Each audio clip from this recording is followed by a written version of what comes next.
अगला सत्र हम आरंभ करते हैं।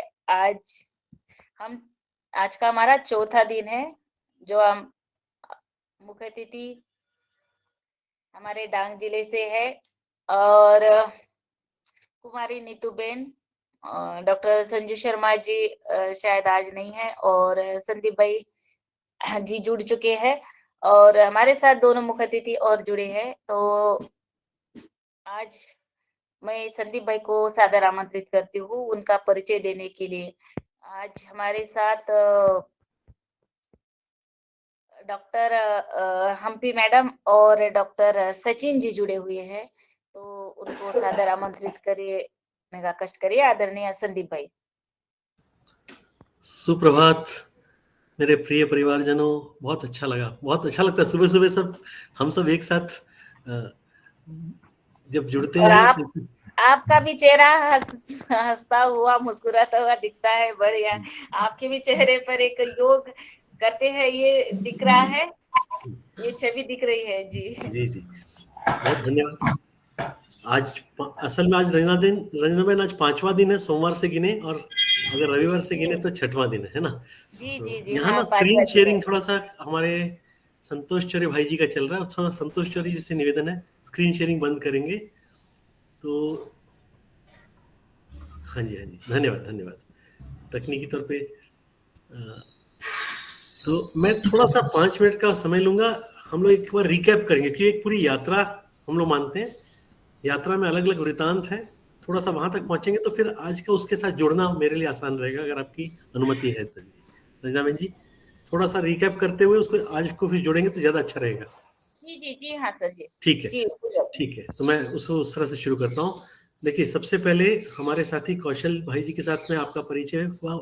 हमने बायोचार के बारे में बात की, कैसे बायोचार जो है वो मिट्टी में मिलता है, उसकी जैविक कार्बन क्षमता बढ़ती है, उसकी जरूरत क्यों है उसके बारे में बात करने की मन में प्रश्न है, उसकी जरूरत क्यों है।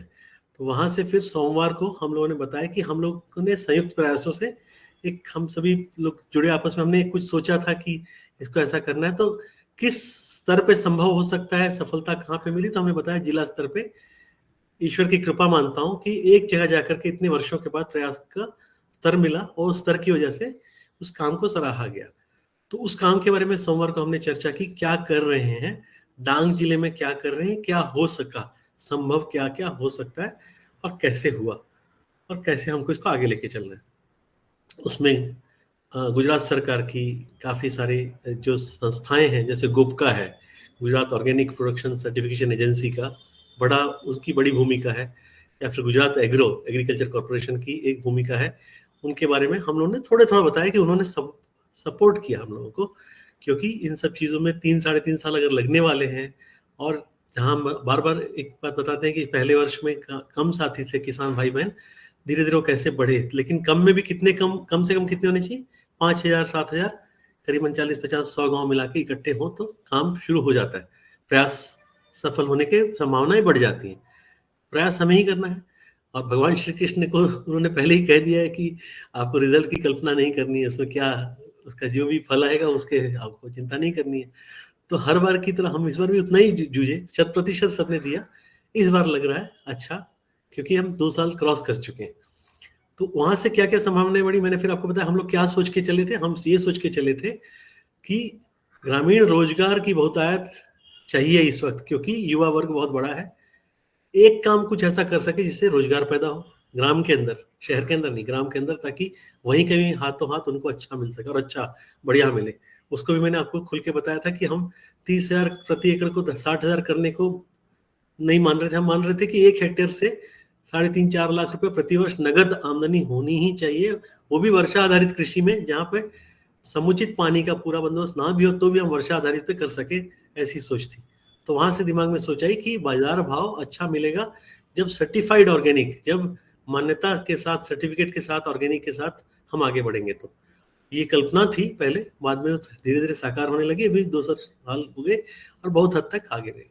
सेकंड स्तर पे क्या समस्या निकलनी चाहिए, अच्छा सुरक्षित और पोषण युक्त आहार सबको मिले, गांव में, गांव के स्तर पे सबको अच्छा मिले, उसके बाद उनके हाथों शहर में भी जो अच्छा है।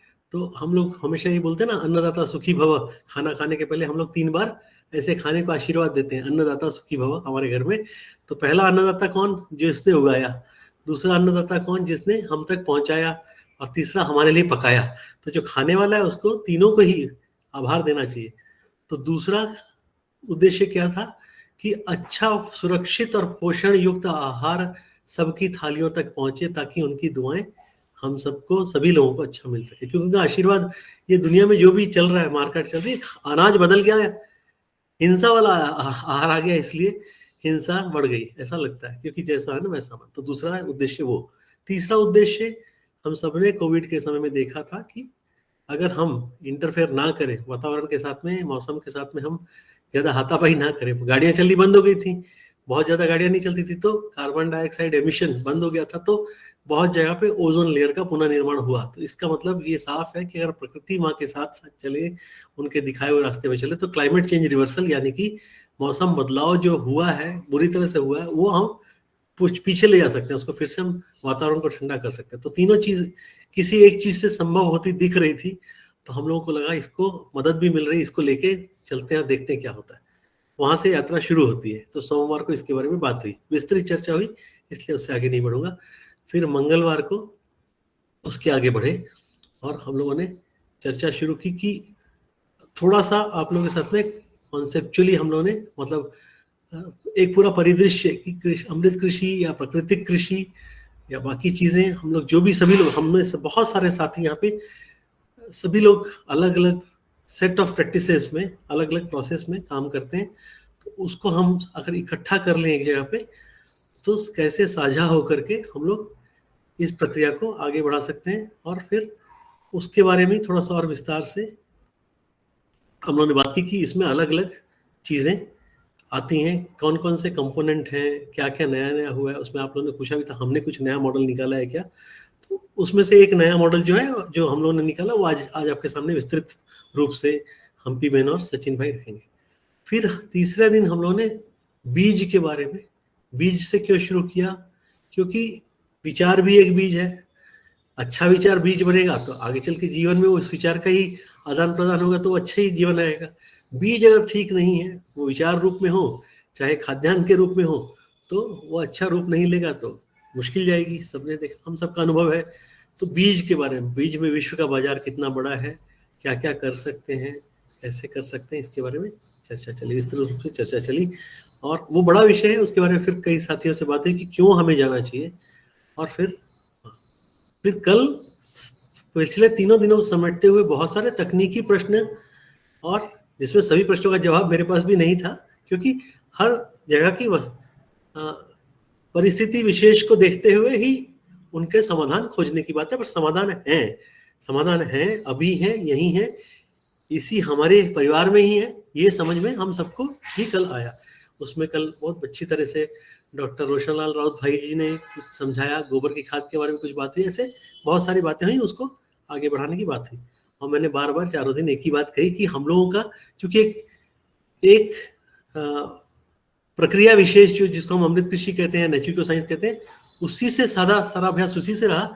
तो हमारे जो भी उसमें समाधान हम लोग दे पाते हैं, उसी प्रक्रिया विशेष से, अमृत कृषि से ही दे पाते हैं। और वो बहुत सारी परिस्थितियों में हमने करके देखा, इसलिए भरोसा है कि ये हर जगह काम कर जाता है। और ये हमारा खुद का इसमें योगदान इतना ही रहा कि हमने सीखा इसको, और पिछले 15 वर्षों से जगह जगह इसको प्रयास कर करके, जगह जगह इसके प्रयोग करके देखिए कि ये काम कर रही है कि नहीं कर रही। इतना ही अगर आप देखेंगे, हमारा पूरा योगदान सब जमा, इतने सालों का जो भी सबकी मेहनत है पूरी टीम की, वो सिर्फ यही है कि हमने इसको जगह जगह प्रयोग करके देखा, और उसका डाटा इकट्ठा करके हमने देखा कि ये काम करती है कि नहीं करती। और भारत में बहुत राज्यों से लोग जुड़े हैं, उन्होंने करके दिखाया, देखा, सबके साथ बात करके। जैसे आज हम लोग यहाँ बात करते हैं, खुशी मिलती है कि हाँ, हमारी समस्याओं का समाधान है, अभी है, यही है, और ये मिलेगा, ये भरोसा लेकर के हम आगे बढ़ते रहे इसमें। तो कल तक ये बात हुई। अब हम लोग धीरे धीरे क्या करेंगे, यहाँ से आगे जो भी सत्र होंगे, एक एक चीजें तकनीकी तौर पे बड़े पैमाने पर उसको कैसे करना है, छोटे छोटे मॉडल भी जैसे हैं। जैसे हमारा एक मॉडल है पोषण वाटिका, है ना, ये हमारा है, मतलब ऐसा कहना चाहिए, क्योंकि हमने खुद से नहीं निकाला, लेकिन एक बहुत अच्छी किताब है डॉक्टर बिल मॉलिसन की, जिसको कहते हैं पर्माकल्चर। तो उसमें उन्होंने 1970 के ज़माने में या 1972-73 में कहीं पे तमिलनाडु में एक महिला किसान रही, अब नहीं रही शायद, गंगम्मा। हम लोग उनको कभी मिल नहीं पाए, हमने बहुत खोजा भी उनको बारे में, बहुत हम लोगों की टीम ने जो भी तमिलनाडु गए, गांव का नाम तक पता करने की कोशिश की, वो शायद नहीं रही। उन्होंने बहुत बढ़िया एक मॉडल बनाया था, उसके बारे में अगले सप्ताह हम लोग कभी ना कभी जरूर चर्चा करेंगे। उससे उसको हम लोग जब कर रहे थे, उसमें 63 या 65 प्रकार के फल और सब्जियां लगती हैं, तो उससे साल भर किसी को बहुत छोटी सी जमीन में 15 फीट का रेडियस लेकर के 15 फीट का रेडियस लेके वृत्त बना देते हैं, उसके अंदर में ये काम होता है। तो उसको जब कर रहे थे तब हम लोग दिमाग में आया कि बीमारियां गाँव में भी अभी बहुत स्तर पे कंट्रोल की जा सकती हैं, अपना खुद का अपना एक औषधीय वाटिका भी होनी चाहिए, है ना। तो उसके ऊपर फिर नीतू बहन ने खासतौर से कुछ प्रयोग किया, क्योंकि वो स्वतः उन्होंने बचपन से ही आयुर्वेद काफ़ी प्रैक्टिस किया, आयुर्वेदाचार्य हैं, और उनका खुद का वेलनेस सेंटर है राजकोट में, जहाँ पे हम लोग सब टीम, डॉक्टर सचिन भाई भी वहीं बैठते हैं। तो तब ये बात क्यों निकाली, क्योंकि हमारे अपने घरों में ऐसे औषधीय पौधे बहुत सारे होते हैं जिनकी तरफ हमारा ध्यान नहीं होता है। श्याम तुलसी है, एलोवेरा है, अड़ुलसा है, बहुत सारी चीज़ें, आज उसके बारे में बात करेंगे विस्तृत रूप से। तो उसके ऊपर एक मॉडल बनाया, 60 फीट बाय 40 फीट की जगह अगर है अपने घर के पिछवाड़े में कहीं पर या सामने कहीं पर बगीचे में, 2400 स्क्वायर फीट के अंदर हम 40 से ऊपर ही होते, 40 तक भी चले जाते हैं, उतनी चीज़ें लगा दें अगर, तो बहुत बढ़िया कार्यक्रम शुरू हो जाता है। उसी से ले लेकर के उसको हम प्राथमिक उपचार केंद्र, प्राइमरी हेल्थ केयर सेंटर अपने घर का मान लेते हैं। तो मैं तो तीसरे वाले में रहता हूँ, इसलिए उतना बड़ा जगह नहीं है, लेकिन उसमें से बहुत सारी चीज़ें हमारे गमलों में हमने लगा के रखी। तो वो बहुत मज़ेदार चीज़ है। और अभी भी हमारे देश में सभी गाँव में हमारा ये मानना है, सभी मेजॉरिटी भाई बहनों के पास इतनी जगह होगी कि उसको छोटे बड़े रूप में कर सकते हैं। उसको फिर करना शुरू किया हर जगह, उसको हम लोग, उसमें कुछ आर्थिक आय भी होने की संभावनाएं हैं। कुछ बहनों के साथ हमने वो भी प्रयोग करके देखा कि उसमें जो ज्यादा बढ़ के चीज निकलती है उसका क्या कर सकते हैं। तो सजीवन की जो उत्पादन वगैरह हम दिखा रहे थे आपको, उसमें हम लोगों ने या उसको आगे अपनी तरह से स्थानीय तौर पे भी कुछ कुछ चीजें बना करके इस्तेमाल में लोगों को दी जा सकती हैं, और हमारी बहनें उससे भी कुछ ना कुछ काम कर सकती हैं। यहाँ तक हम लोग अभी तक पहुंचे हैं, और 5वां दिन है, सोमवार से गिनते हैं। तो बहुत बहुत स्वागत है मेरे दोनों साथियों का, दोनों युवा साथियों का कहूँगा। डॉक्टर सचिन परमार जी, जो कनाडा छोड़ करके अच्छी बहुत बढ़िया समृद्ध नौकरी और सब कुछ छोड़ के सपरिवार चले गए थे, वहाँ बस चुके थे, परमानेंट रेजिडेंसी थी, आज भी है, जब चाहे वापस जा सकते थे, लेकिन छोड़ के आए क्योंकि मन में देशभक्ति मातृभक्ति की भावना प्रबल है। और हम लोग रोज उसके बारे में सोचते हुए बात भी करते हैं, और बहुत गौरवान्वित महसूस करते हैं कि हमारे साथ ऐसे साथी जुड़े हैं। इनकी मैं चाहूंगा वह अपना माइक अनम्यूट करके अपने शिक्षा दीक्षा, अपने बाल्यकाल, थोड़ा सा अपने बारे में जरूर बताएं, तो हम सबको अच्छा लगेगा। सचिन भाई जी, सबसे पहले तो सभी सहभागियों को सादर प्रणाम, सुप्रभातम। मैं doctor Sachin Parmar. At the outset Sandeep sir, आपका बहुत बहुत धन्यवाद अपने परिचय वगैरह देने के लिए और इंट्रोड्यूस करने के लिए। मैं थोड़ा सा अपना बैकग्राउंड दे देता हूँ। मैं bachelor of pharmacy, master of pharmacy और पीएचडी किया हुआ है मैंने नागपुर यूनिवर्सिटी और सौराष्ट्र यूनिवर्सिटी से रिस्पेक्टिवली। और 15 साल का मेरा teaching and research and development का एक्सपीरियंस है यूनिवर्सिटी सेटअप में। और फिर वर्ष 2022 में मैं हायर स्टडीज के लिए, एक रिसर्च एंड डेवलपमेंट के लिए कनाडा की एक यूनिवर्सिटी में गया था with families, with the mind to settle over there. Actually वहाँ पे सेट ही होना चाहते थे हम, लेकिन संदीप सर और ये पूरा सजीवन टीम, उनके गोल्स वगैरह, उनके विजन को देखा और उनसे कंटिन्यूअसली बातें होती रहती थी। उनका नोबेल थॉट्स वो बार बार दिमाग में आ रहे थे। तो फिर उनके इंस्पिरेशन की वजह से ही मैं बोल सकूंगा कि हमारा फिर से वापस आना संभव हुआ, क्योंकि वो गोल हमें मिला जो हमें यहाँ पे वापस इंडिया में आके सक्सेस की जगह देश के लिए हम क्या कर सकते हैं, क्योंकि इस देश ने तो हमें, इस मिट्टी ने तो हमें बहुत दिया है। हमारी बर्थ यहाँ पे हुई और हम पढ़े यहाँ पे, इतना प्रिपेयर हुए, तो ब्रेन ड्रेन नहीं होना चाहिए। जो बोलते हैं ना कि हमारा बौद्धिक धन अभी जो बाहर जा रहा है, तो मैं अभी पूरा ट्रांसफॉर्मेशन हुआ हमारा पिछले 1 साल में, मैं बोल सकता हूँ। और वापस से कैसे जमीन के साथ जुड़े, नीतू बहन, संदीप जी और पूरी हमारी टीम, हम्पी मैडम वगैरह सब बहुत ही उम्दा कार्य कर रहे हैं जो, तो उनके साथ में ये गोल साझा करने का अभी अवसर मिल रहा है। तो और उसमें सोने पे जैसे बोले कि सुहागा, आपका अभी ग्रुप इसमें और जुड़ रहा है, तो अभी और भी बेहतरीन काम होगा, ऐसा मुझे गौरव मैं महसूस कर रहा हूँ और फील भी कर रहा हूँ।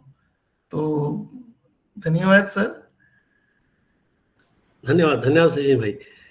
हम्पी बहन से अनुरोध करूंगा अपना कैमरा ऑन करें, माइक ऑन करें और एक संक्षिप्त परिचय दें। हम्पी बहन भी पीएचडी हैं इंग्लिश लिटरेचर में, देश के एक सबसे पुराने विश्वविद्यालय, सबसे अच्छे विश्वविद्यालय बनारस हिंदू यूनिवर्सिटी से। तो उनसे भी सुनते हैं क्या आकृष्ट करता है उनको ये सब काम करने के लिए। बताइए हम्पी बहन। Thank you Sandeep ji.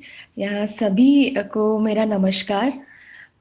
मैं डॉक्टर हम्पी चक्रवर्ती हूँ। जैसे संदीप जी ने बताया कि बीएचयू से पीएचडी ख़त्म करने के बाद मैं एकेडमिक्स मैंने नहीं ज्वाइन किया, क्योंकि कुछ और उससे ज़्यादा, मतलब उससे ज़्यादा नहीं बोलूँगी, पर कुछ और करने का मन था जिससे कि अपने से जुड़ाव हो। जैसे हम सभी योग परिवार से हैं, तो खुद को जानने की और खुद से जुड़ने की एक जो हमारी कोशिश होती है, उसी कोशिश में फिर मैंने कुछ और करने का सोचा। तो फिर मैंने कंटेंट राइटिंग स्टार्ट की, और जैसे जैसे ऐसी संस्थाओं से मैं जुड़ती गई जो ज़मीन से जुड़े हुए हैं, ज़मीन के लोगों से जुड़े हुए हैं, ये रियलाइज़ होता है कि इतना अच्छा काम होता है हमारे देश में, गांव-गांव में एक एक व्यक्ति, इतना हुनर है लोगों में, और इतना ज्ञान है और इतना काम होता है, लेकिन फिर उसके आगे हम उस काम को, दुनिया को दिखा नहीं पाते हैं। वो कहते हैं ना हिंदी में, जंगल में मोर नाचा किसने देखा। हम जंगल में मोर की तरह नाचते तो हैं, पर किसी को दिखा नहीं पाते हैं। तो ये इंस्पिरेशन है कि जो काम हमारे कृषि भाई बहन देश के गांव में कोने कोने में कर रहे हैं, उस काम को दुनिया तक लेके जाने के लिए बीच में एक माध्यम चाहिए। तो वो माध्यम बनने का मेरा प्रयास है। हालांकि आप लोगों की तरह मैं कृषि अभी सीख रही हूँ, सजीवन से जुड़ने के बाद, संदीप जी से, सचिन जी से, नीतू बहन से, आप सबों से बात करके कृषि का ज्ञान मेरा बढ़ रहा है, क्योंकि मैं कृषि बैकग्राउंड से नहीं हूँ। तो मेरे लिए तो बहुत ही सीखने का एक बहुत ही अच्छा अपॉर्चुनिटी है। तो वो जो एक गैप है बिटवीन जो करता है और जो दुनिया में जाना चाहिए, वो गैप फिल करने की मेरी कोशिश है। तो हम अपने प्रोजेक्ट्स को डॉक्यूमेंट कैसे करें, उसको बेहतर तरीके से लिखे कैसे और दुनिया तक लेके कैसे जाएं, ये कोशिश मेरी है। Thank you so much. धन्यवाद हम्पी बहन। हम्पी बहन के प्रयासों से पिछले कुछ महीनों में हम लोगों ने एक काम और नया शुरू करने का सोचा है कि ये सारा जो मैं बार बार कहता रहता हूँ कि सभी ज्ञान सभी लोग साझा करेंगे। हमारे जानकारी और ज्ञान जो भी हुआ पूरे प्रयोगों से, वो शायद पूरे कृषि विज्ञान का 1.01% भी नहीं होगा, लेकिन वो जरूरी क्यों है? क्योंकि हम सभी लोग जब मिलकर उसको बांटेंगे, आपस में अपने प्रयोग करके देखेंगे और उसको करेंगे, तो उसको आगे ले जाना आसान हो जाएगा। तो हम लोगों ने अभी नीतू बहन जी के साथ और एक बहुत वरिष्ठ हमारे गुरुतुल्य बड़े भाई हैं दिलीप भाई भट्ट और हम्पी बहन, इनकी टीम ने प्रकृति में सजीवन प्रकृति नाम से एक मासिक पत्रिका शुरू करने का बीड़ा उठाया है, जिसमें सभी प्रयोगों के बारे में, इसको हिंदी इंग्लिश, और ये रजिस्टर भी कर लिया है गुजरात में, हिंदी इंग्लिश गुजराती में शुरू करेंगे और फिर उसको धीरे धीरे मासिक पत्रिका और ऑनलाइन करीबन हम लोग, हमारे सारे जैसे हमारे आज इतने बड़े परिवारजन हैं, हम 1 लाख साथियों तक पहुंचना चाहते, तो शायद अगले महीने जनवरी के अंत तक हम लोग की पहली सजीवन प्रकृति पत्रिका, मासिक पत्रिका हम शुरू कर पाएंगे। और आप सबका स्वागत है उसमें लिखने के लिए, बताने के लिए, अपने प्रयोग साझा करने के लिए हर जगह से, क्योंकि कहीं कहीं पर हम लोग कहीं चूक जाते भारत में हमसे, तो हम अपने सारी चीज़ों लिख के नहीं, हम समझते हैं हमारे ज्ञान हमारे अंदर रह गया, लेकिन हमारे बाद वाली पीढ़ी को हम उसको दें कैसे? हर बार बोल के तो आप नहीं देंगे, आज तो आप, हमारा सौभाग्य कि आपने हमें मौका दिया, हम बोल के कुछ साझा कर पा रहे हैं। लेकिन इसकी अगर रिकॉर्डिंग हो रही है तो वो रिकॉर्डिंग भी आपको बाद में काम में आने वाली है। उसमें से फिर बहुत सारी चीज़ें हम लोग लिख सकते हैं और उसको आगे ले जा सकते हैं, ऐसी बात हुई। और उसमें हम लोग लिंक भी रखेंगे, यूट्यूब लिंक वगैरह सब कुछ, तो सभी को तुरंत सब कुछ हाथ में आ सके, ऐसे एक प्रयास रहेगा। तो निवेदन करूंगा दोनों माननीय भाई बहनों से कि जी, कल्पना खोटेली जी ने हाथ उठाया, बताइए, कोई प्रश्न है आपका कल्पना बेन? जी जी जी बताइए। तो प्रणाम और गुरु सत्ता को बारंबार नमन। और आप सभी को, जो हम्पी दीदी है और आप संदीप भाई जी है, सचिन भाई जी है, सभी को आपला डांग इस शब्द बोल के मैं आपका सत्कार करना चाहती हूँ। और आप 2-3 दिन, 4-5वां दिन से आप 5वें दिन आप जो कार्यक्रम कर रहे हैं वो बहुत ही सराहनीय है। मैं इस पे ज़्यादा ना बोलती हुई, आपने जो ज़मीनी लेवल पे जो काम कर रहे हैं, भले ही आपके पास ज़मीन नहीं है, लेकिन आपकी जो विचारों से आप काम कर रहे हैं, आपने बोले थे कि मेरे दिमाग में खेती होती है, विचारों में खेती होती है, वो बहुत ही अच्छा, क्योंकि सभी के पास कृषि नहीं होती, लेकिन गमलों में और विस्तृत रूप से कर सकते हैं आप। ये बहुत अच्छा जीता जागता उदाहरण है। और जो परमार भाई जी है, वो विदेश से अपना पूरा अर्थ छोड़ के माटी के लिए आए हैं, तो ये भी बहुत वंदनीय है। और हम्पी दीदी उस दिन बोल रहे थे कि अमृत माटी अमृत, आपने क्लिप भी डाली है आपने सचदेवा जी का, लेकिन फिर भी मैं आपसे, आपके वाणी से मैं सुनना चाहती हूँ कि हमको 6 महीने तक माटी कैसे तैयार करना है, क्योंकि हम क्लिपिंग देखेंगे जैसे भी आपने स्पीच में बताया भी, लेकिन थोड़ा सा मैं एकदम ब्रीफली सुनना चाहूँगी कि अमृत माटी और अमृत पानी कैसे तैयार करें, क्योंकि हम उसी इसमें अभी सब सुनते आ रहे थे, बस उसी के प्रोसीजर में है कि हम अब माटी में उतरना चाह रहे हैं, हम लोग पैरों को रखना चाह रहे हैं, दिमाग से उतर के हाथों पे पैरों में जमीन के माटी में गुथना जा रहे हैं। तो बस अमृत माटी तैयार कैसे करें, बस थोड़ा सा आप बता दीजिएगा। जी बस इतना सही सवाल था। धन्यवाद अच्छा, दीदी जी, हमको दीदी जी। धन्यवाद, बहुत बहुत धन्यवाद कल्पना दीदी, बहुत अच्छा लगा। किसी को भी अपनी तारीफ सुनना अच्छा ही लगता है, पहली बात तो हम उसके काबिल भी है कि नहीं हमें भी नहीं मालूम। तो आपके आदर और शब्द जो है उनके लिए बहुत बहुत धन्यवाद। मैंने ऐसा सोचा, कल रात को एक्चुअली हम लोग सब साथ देर रात तक काम कर रहे थे साथ में, क्योंकि सब हम बहुत सारे लोग, हम लोग अलग अलग जगहों पे भी रहते हैं ना, तो ऑनलाइन ज्यादा काम कर लेते हैं।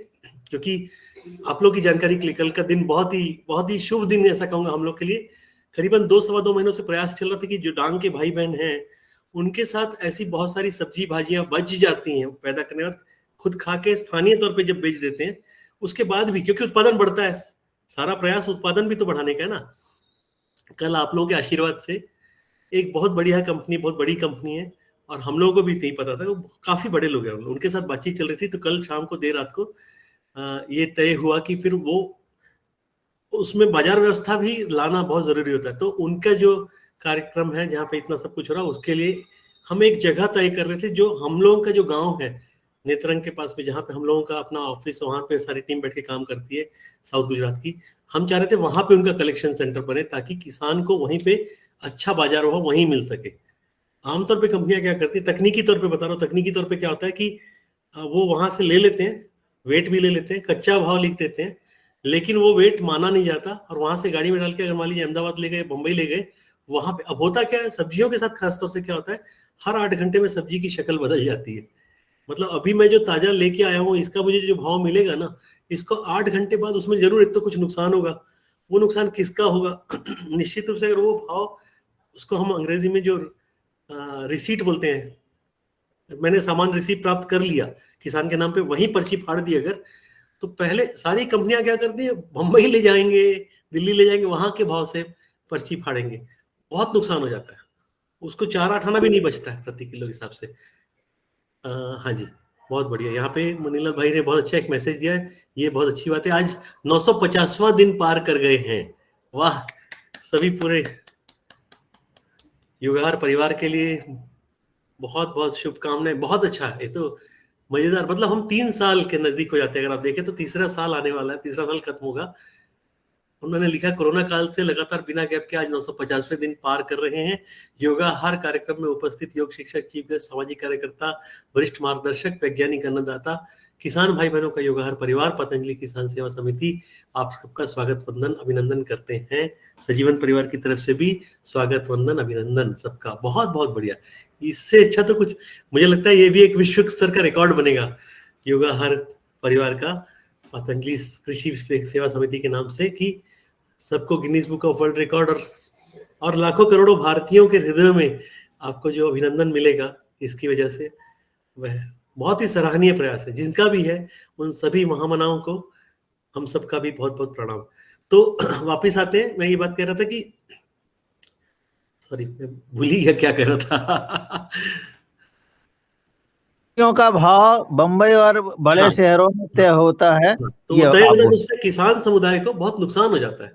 तो हमारा पूरा प्रयास चल रहा था कि वो जो जगह है, जो उसको डॉक बोलते हैं, रिसीवेबल डॉग जो रहता है, वो डॉग जो बने यहाँ का बने। और ये इतने बड़े यहाँ लोग हैं, इन्होंने छोड़ा नहीं, बड़े लोग थे, उनके ओनर खुद ही आते थे बार बार बात करने के लिए। मुझे बड़ा अजीब लगता था कि, और उन्होंने कल सुबह से लेकर शाम तक के बीच में जो 3-4 मीटिंगें हुई रात देर रात तक में, उन्होंने, मैं समझ रहा हूँ आपके मन में क्या चल रहा है। मैं पिछले 2 महीने से आप लोगों को समझ रहा हूँ कि आप लोगों के मन में ये चल रहा है कि इन भाई बहनों की सेवा होनी चाहिए, इनको अतिरिक्त पैसा यहाँ मिल जाना चाहिए। क्योंकि किसान भाई बहन इस दशा में नहीं है कि आज दिया तो चौथे दिन में पैसा मिले। वो कहते हैं आज थोड़ा कम भी दोगे, लेकिन आज की सप्लाई का आज दे दोगे तो अच्छा रहेगा, पहली बात। और यहाँ के तौल भाव से दोगे, यहाँ जितना तौला आपने कंटेनर या ट्रक जो भी भरा आपने, उसके हिसाब से तो अच्छा है। यहाँ के आगे का जो है उतनी क्षमता हमारी नहीं है। ये बात हम बार बार खुल के कह रहे थे, और ये भी कह रहे थे कि आप पैसे से आप लोग बड़े ग्रुप हैं, आप लोग समझ सकते हैं। और देश में मान के चलिए, मेरे एक वरिष्ठ साथी हैं, देश में अभी तक एक भी ऐसा जगह नहीं हो पाया।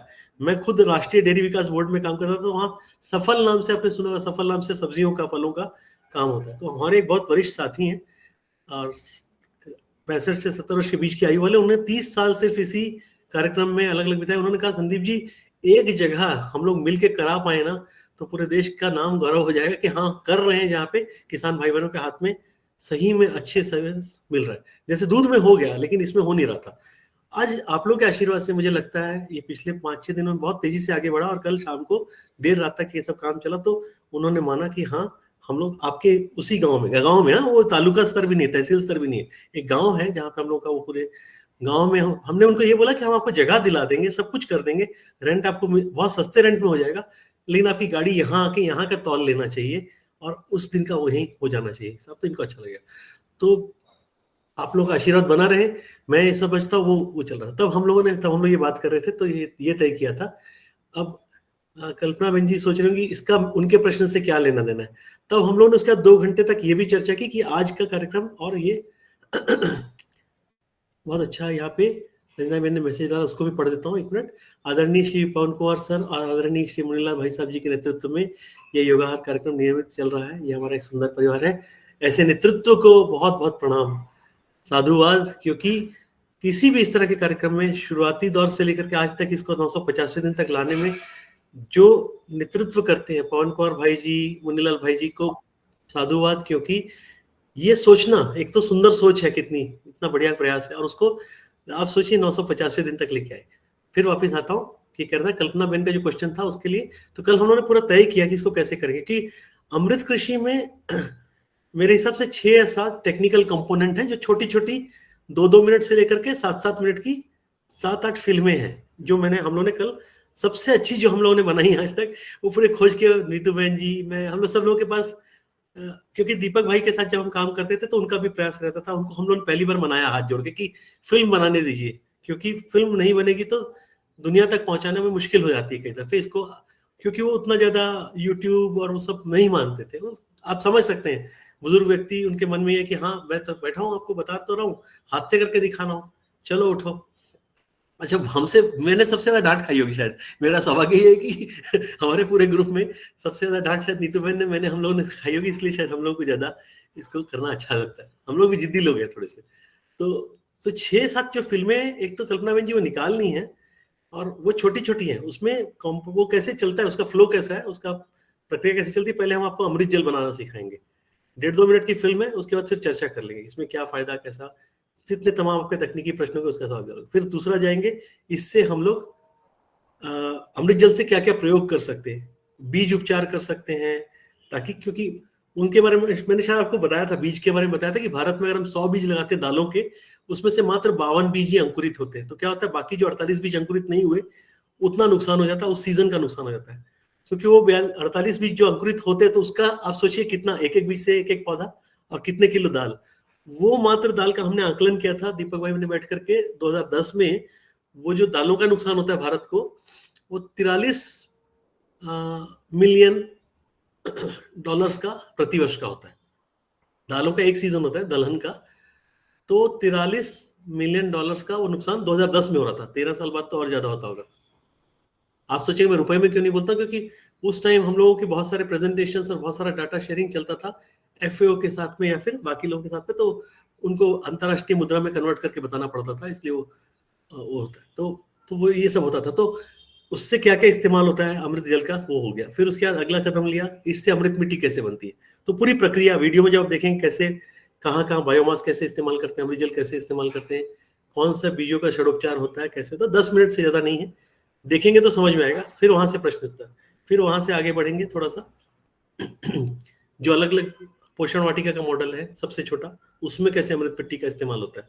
फिर थोड़ा सा आगे बढ़ेंगे 10 गुंठा यानी 1/4 एकड़ में, जो मैं बोलता, जो दावोलकर जी ने भी कहा था, दीपक भाई ने प्रूफ करके दिखाया ग्राउंड पे, कि उससे किसान प्रोफेसर जैसी जिंदगी कैसे जी सकता है। मतलब उतने पैसे उतनी समृद्धि होगी, क्योंकि एक प्रोफेसर जैसा सम्मानजनक जिंदगी किसान भाई भी जीत सकते हैं। उसके आगे फिर एक और मॉडल है, ऐसे करके वो 6-7 फिल्में, एक सत्र कल का हम लोगों ने रखा है, आज का नहीं रखा, क्योंकि हर्बल गार्डन जिसके, अच्छा दूसरी बात, अभी तक हम लोग हर्बल गार्डन शब्द इस्तेमाल कर रहे थे। कल जब चर्चा में बैठे तो सबसे पहले मैंने हमारी टीम से निवेदन किया कि हम लोगों की हिंदी इतनी अच्छी पुनरावृत्ति हो गई, सब कुछ नए नए शब्द सुन रहे हैं, सब कर रहे हैं, हम हर्बल गार्डन को जरूर इसको चेंज करते हैं, सजीवन औषधीय वाटिका क्यों नहीं करते। पोषण वाटिका अलग है, औषधीय वाटिका क्यों नहीं करते। तो आप लोगों ने हम लोग को इतना उत्साह बढ़ा दिया कि हम लोगों ने उसका नामकरण बदल दिया ना, इसका नाम। तो आज आप लोग जो देखेंगे वो हर्बल गार्डन नहीं देखेंगे, आप उसको औषधीय वाटिका के रूप में कृपा करके स्वीकार करें। कुछ गलतियां हुई तो कल्पना बेन जी, कल सुबह से लेकर के 7 बजे से लेकर के 8:30 तक का जो पूरा सत्र है, वो अमृत कृषि के ऊपर ही रहेगा, कैसे अमृत मिट्टी बनती है। मुंबई में हमारी एक दूसरी बहन है, प्रीति बहन पाटिल जी, उनको भी कभी ना कभी न्योता दूंगा। उन्होंने तीसरे माले की छत पे मुंबई पोर्ट ट्रस्ट जो है, जहाँ पे सारा नेवी का डॉकयार्ड है, वहाँ पे न्यूट्रिशन ऑफिसर थी, हैं अभी भी। वो बिल्डिंग बाद में गिरी, उन्होंने दूसरे माले पे क्या किया, उसकी भी एक छोटी सी फिल्म आपको दिखाऊंगा। एक से एक सराहनीय कार्य हुए हैं, एक से एक भाई बहन जुड़े हुए हैं, और उनको देख के मन खुश हो जाएगा आप लोगों को। तो कल का पूरा सुबह 7 से 8:30 ये अलग अलग टेक्निकल कंपोनेंट को समझने का काम करेंगे। उसके बाद फिर सोमवार से अगर मौका मिला आप लोगों के साथ, तो फिर तकनीकी तौर पे कहाँ कैसे क्या चैलेंज है, क्यों नहीं लोग ले रहे हैं। क्योंकि सबसे बड़ा सवाल फिर ये होगा कि बड़ी मात्रा में लोग क्यों नहीं ले रहे हैं। कल भी ये सवाल आया था, अगर आपको याद है तो, हमारे भाई जी वहाँ महाराष्ट्र से जुड़े हैं, उनका नाम मैं भूल रहा हूँ, उन्होंने कल पूछा था, तो वर्धा से ये बात निकली थी। तो आज का जी जी जी जी तो आज के लिए सचिन भाई से, हम्पी बहन से निवेदन है कि अपना जो आपका विषय है औषधीय वाटिका शुरू करें, और निश्चित रूप से बाद में सवाल जवाब बाद में लेंगे। जी धन्यवाद। मैं अपना प्रेजेंटेशन शेयर कर देता हूं।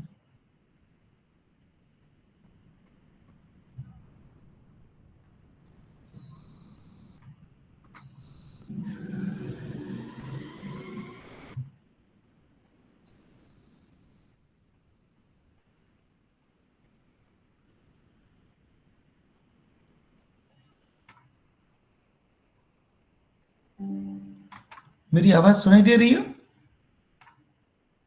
जी सचिन। ओके, और प्रेजेंटेशन दिख रहा है सबको? जी जी दिख रहा है जी जी।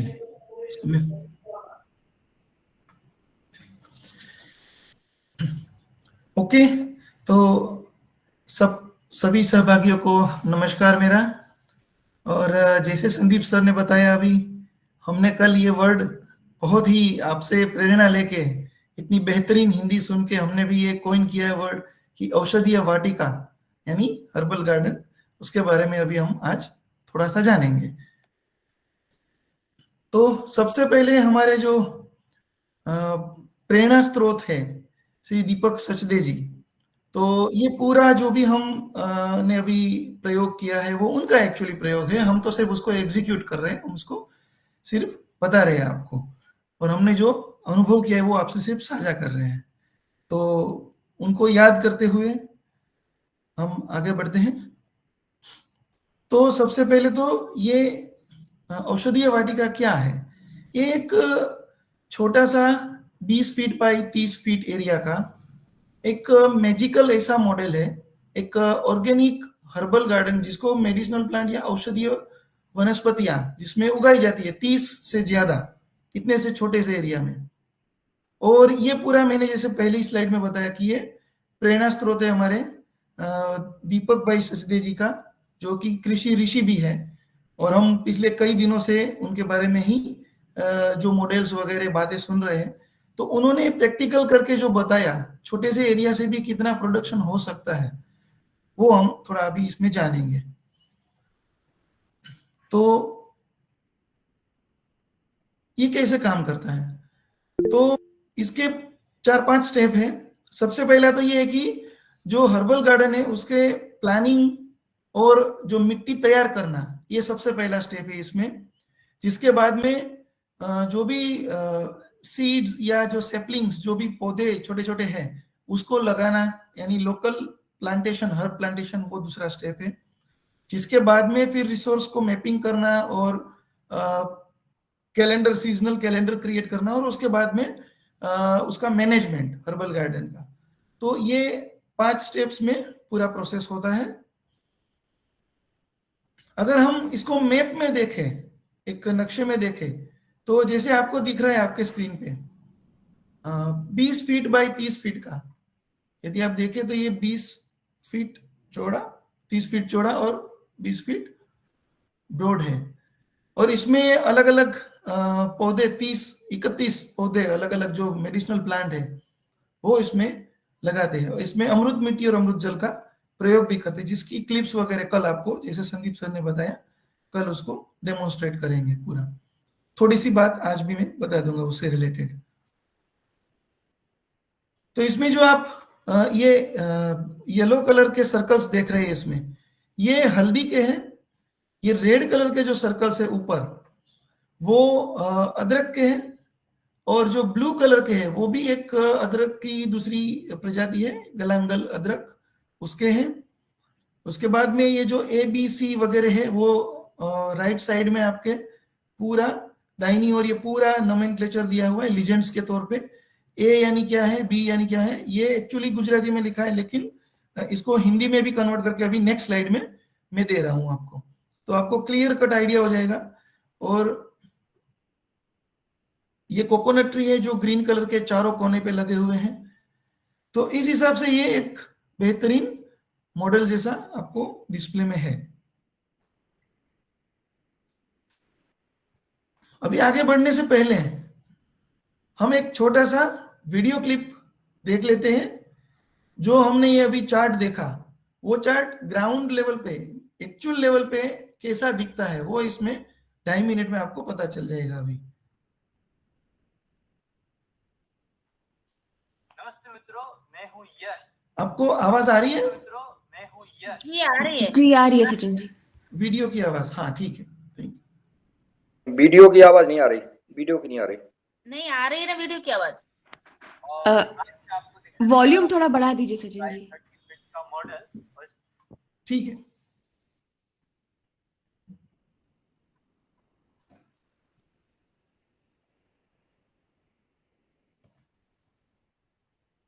इंटरेस्टिंग बात यह है कि 20 बाई 30 फीट के अंदर 30 से भी ज्यादा औषधियां उगाई गई है। तो चलिए बिना किसी देर के शुरू करते हैं और देखते हैं कि कौन कौन सी औषधियां यहाँ पे उगाई गई है। तो जैसे आप पीछे देख रहे हो, ये है मोरिंगा, और दोनों साइड्स मोरिंगा की है लगाई हुई, और बीच में यहाँ पे औषधियां उगाई गई है। ये है ग्लिरिसीडिया, और नीचे है ये मुसड़ी, और ये दोनों भोयांबली और दुधेली, जो कि यहाँ के वाइल्ड ग्रास हर्ब्स है। ये है हाथ जोड़। उससे आगे हम जाएंगे तो ये है तुलसी, और तुलसी के एग्जैक्ट नीचे है सिट्रेनोला, और यहाँ सामने पूरा बेड है हल्दी का, और उसके पीछे है वेटिवर, उसके बाजू में पारिजात,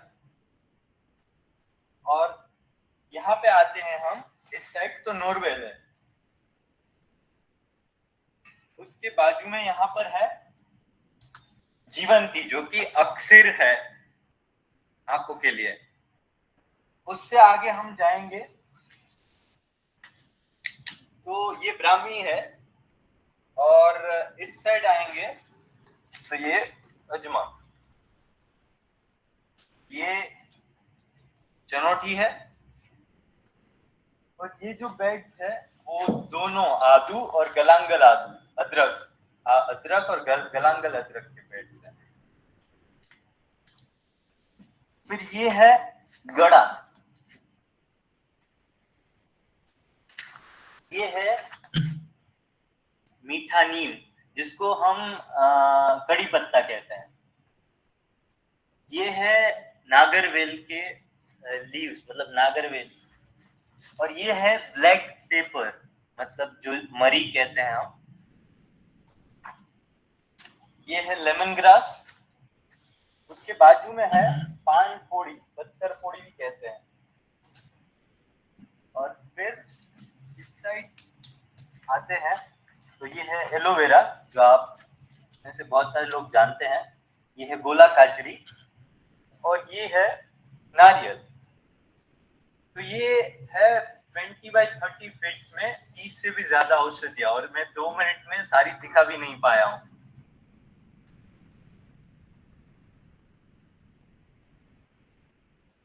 जी, तो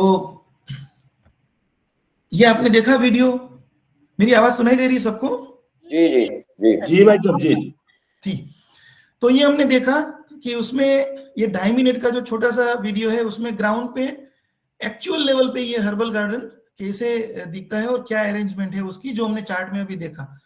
तो अभी उन्होंने जो बताए अलग अलग प्लांट्स, वो सारे तो नाम नहीं ले पाए, लेकिन हम देख लेते हैं कौन कौन से मेडिसिनल प्लांट्स, इसमें जो औषधीय वनस्पतियां हैं वो कौन कौन सी है इसमें। तो इसमें सबसे पहले तो मोरिंगा ओलिफेरा, जो कि शगुना, जिसको हिंदी में बोलते हैं, गुजराती में सरग वो हम बोलते हैं। दूसरा जो है वो निक्टेंथस आर्बोट्राइटिस है, जिसको पारिजात बोलते हैं, जो वृक्ष एक्चुअली में उसके सब माना जाता है कि जो स्वर्ग का वृक्ष है। भगवान कृष्ण और रुक्मणी जी ने रिक्वेस्ट किया था, तो भगवान कृष्ण ने वो स्वर्ग से यहाँ पृथ्वी पे लाया है, वो यहाँ का ओरिजिनल वो नहीं है ट्री। उसके बाद में जो है वो क्राइसोपोगन जिजेनोइड्स है, जिसको गरनार या खस भी बोलते हैं, जो वेटिवर के नाम से प्रसिद्ध है। उसके बाद में है तुलसी, फिर जो है वो है जीवंती या डोरी, जिसको बोलते हैं हिंदी में, जो लेप्टाडिनिया रेटिक्यूलेटा है। उसके बाद में जो है चनौटी यानी एब्रस प्रिकेटोरियस, और फिर जो है पानफुटी यानी जो पत्थर चूर भी बोलते हैं जिसको, कैलेंकोले पिन्नाटा। उसके बाद में जो है वो एलोई, फिर ग्लिरिसीडिया, मेंथास पिकाटा यानी फुदीना, एस्पारेगस रेजिमोसस यानी तो शतावरी या शतावर जिसको हिंदी में बोलते हैं, आधातोड़ा वेसिका यानी अर्डूसी या अरुसा जो हिंदी में बोलते हैं, और फिर गोलकाचरी, और इसके साथ में ही बासमती प्लांट, साइट्रोनेला, लेमन ग्रास जिसको सिम्बोपोगन मार्टिनी एंड साइट्रेटस, 2 वेराइटीज है उसकी, सिट्रोनेला और लेमन ग्रास। फिर है गिलोय, जो अमृत बोलते हैं जिसको। ये जो गिलोय है वो बड़ा ही बहुत इंपॉर्टेंट प्लांट है, जो भगवान धन्वंतरी जो समुद्र मंथन में से निकला था, उसमें से ये प्लांट निकला हुआ है, तो ये गिलोय उसमें से है। और भगवान धन्वंतरी के साथ में जो प्लांट रखा हुआ है वो है अमृत यानी गिलोय, इसीलिए इसका नाम अमृत है पड़ा। फिर मेंसुआ एलियसिया यानी जो लसन बेल और लहन बेल जिसको हिंदी में बोलते हैं। फिर है तेज पत्ता, नागरवेल जो पान के इसमें यूज होता है। फिर है काली मिर्च या मरी, पीपल या पिपली मूड, फिर है सूर्यमुखी या सनफ्लावर, हेलियंथस एनस, और उसके साथ में है फिर गलांगल यानी गलांगल आदू, गलांगल रेजोम्स। फिर है अदरक, हल्दी, कुछ मसाले भी हैं किचन के, ब्राह्मी जो कि बहुत ही बेहतरीन माना जाता है अपनी मेमोरी और ब्रेन टॉनिक के तौर पे। फिर है कोकोनट या नारियल, कोकस नुसिफेरा। फिर अजवाइन, हाथ जोड़ और करी पत्ता। तो इसे मिला के कुल 31 बहुत ही इंपॉर्टेंट औषधियां हैं। तो हमने कुछ यहाँ पे इसका स्टडी भी करते हैं, इसके बारे में बेसिक डिटेल भी जानते हैं। जैसे ये हमने जो 31 लिए उसमें से भी मेन जो मेडिसिनल प्लांट है कोई मुख्य, तो ये मोरिंगा, एलोवेरा, पानफुटी, शतावरी, तुलसी, जो वेटिवर, जीवंती, अर्डुसी, हाथजोड़, पिपरीमूल, लेमन ग्रास, साइट्रोनेला, ग्लिरिसिडिया, टर्मरिक, दूर्वा और पोया आंवली, ये सब है। उसमें से कुछ बेसिक हम स्टडी करते हैं। सबसे पहला जो प्लांट बहुत ही इंपॉर्टेंट जो माना जाता है वो है मोरिंगा। अभी हमारे देश में आप सबको पता है कि सबसे बड़ा जो प्रॉब्लम है, अभी सबसे बड़ी समस्या जो है वो माल न्यूट्रिशन यानी कुपोषण की समस्या है। ये एक प्लांट अगर सही तरीके से, जो गवर्नमेंट की अलग अलग स्कीम है उसमें मिड डे मील वगैरह चलती है, अगर उसमें ये एक प्लांट ही सही तरीके से दिया जाए, जो कि सगुना जिसको बोलते हैं, मोरिंगा बोलते हैं हम, तो ये एक प्लांट ही अगर दिया जाए सभी को, तो ये कुपोषण को दूर कर सकता है, देश की पूरी समस्या को दूर कर सकता है। क्योंकि इसके अंदर जो न्यूट्रिशन है, ऑरेंज यानी संतरे से 7 गुना ज्यादा विटामिन सी है इसके अंदर प्राप्त होता है। जो गाजर होता है उससे 10 गुना ज्यादा विटामिन ए इसमें पाया जाता है। दूध से 17 गुना ज्यादा कैल्शियम मिल सकता है। जो दही है उससे 9 गुना ज्यादा प्रोटीन मिलता है। जो केला है उससे 15% ज्यादा, 15 टाइम्स ज्यादा पोटेशियम मिलता है। और जो स्पिनेच है उससे 25 गुना ज्यादा आयरन भी मिलता है इससे। तो आप देख सकते हैं अलग अलग जो माइक्रो न्यूट्रिएंट जिसको बोलते हैं वो सारे इसके अंदर मौजूद है। इसकी अगर 6 स्पून भी अगर प्रेग्नेंट वुमन को दी जाए तो पूरे दिन की उसकी आयरन और कैल्शियम की रिक्वायरमेंट पूरा कर सकती है। और प्रेगनेंसी में अगर अच्छा न्यूट्रिशन हुआ तो जो बोर्न बेबीज होते हैं वो नेचुरली एकदम हेल्दी बोर्न होते हैं, और हमारा राष्ट्र भी हेल्दी बन सकता है, हमारी पूरी जनरेशन हेल्दी बन सकती है। तो कहने का मतलब ये है कि अगर हम अपने रूट्स तक जाए वापस और सोचें कि हमारा जो आयुर्वेद है पुनः उसके पास में जाए, तो हम उससे जो भी समस्या है अभी हमारे देश में आ रही है, तो ये एक ही अकेला प्लांट वो माल न्यूट्रिशन जैसी समस्या को तो चुटकी में सॉल्व कर सकता है। उसके बाद में ये भी बड़ा इंपॉर्टेंट प्लांट है वेटिवर, जिसको खस बोलते हैं। ये पानी की जो भी सबसे बड़ी ग्राउंड वाटर डिप्लीशन की जो प्रॉब्लम है, जो हमारा ग्राउंड वाटर है जो बहुत नीचे चला गया है, उसको होल्ड करने में ये सबसे ज्यादा, यानी वाटर वेस्ट मैनेजमेंट का पूरा प्रॉब्लम ये अकेला प्लांट सॉल्व कर सकता है। तो मिट्टी को बचाना, पानी को बचाना, उसके लिए ये किसान भाई भी हमारे उसको अपने खेत के बॉर्डर वगैरह में डाल के उसको प्रोटेक्ट कर सकते हैं। क्योंकि ये जब भी पानी की जरूरत होती है तो ये प्लांट दूसरे प्लांट को पानी का डोनेशन करता है, उसको होल्ड करके रखता है। वो जब भी जरूरत होती है पानी को डोनेट करता है, मतलब दान कर देता है दूसरे प्लांट्स को। बड़ा इंपॉर्टेंट प्लांट है।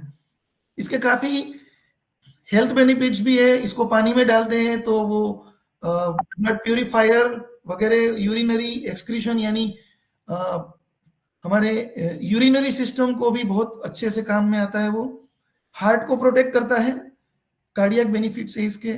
तो बहुत सारे और इसके न्यूट्रिशियस और हेल्थ भी बेनिफिट है इसके साथ में। अगेन इसके बाद में जो तीसरा प्लांट इसमें ये हर्बल गार्डन में हमने जो लगाया है औषधीय उद्यान में, तो ये है तुलसी या जिसको बोलते हैं होली बेसिल। बहुत ही हमारा पूजनीय प्लांट है, जो बहुत सारी इन्फेक्शंस में हमने देखा, जो कोरोना में जो हुए थे, तो वो कोरोना तक में ये तुलसी के जो गाढ़ा बना के पीते थे लोग, तो उसमें भी वो बहुत इफेक्टिव था। खास करके जो श्वसन तंत्र के जो रोग है, उसमें तो ये सबसे ज्यादा कारगर, और इन्फेक्शंस वायरस से ज्यादा, अभी आपको पता है कि एलोपैथी में कोई मेडिसिन ही नहीं है वायरस के लिए, सिर्फ हम उसके सिम्टम्स के आधार पे उसका ट्रीटमेंट करते हैं। तो ये तुलसी जो है वो उसको जड़ से वायरस को खत्म करता है। तो मलेरिया, ब्रोंकाइटिस, ये जो भी है वो श्वसन तंत्र के रोग और जितने भी इन्फेक्शन है उसमें ये बहुत काम आता है।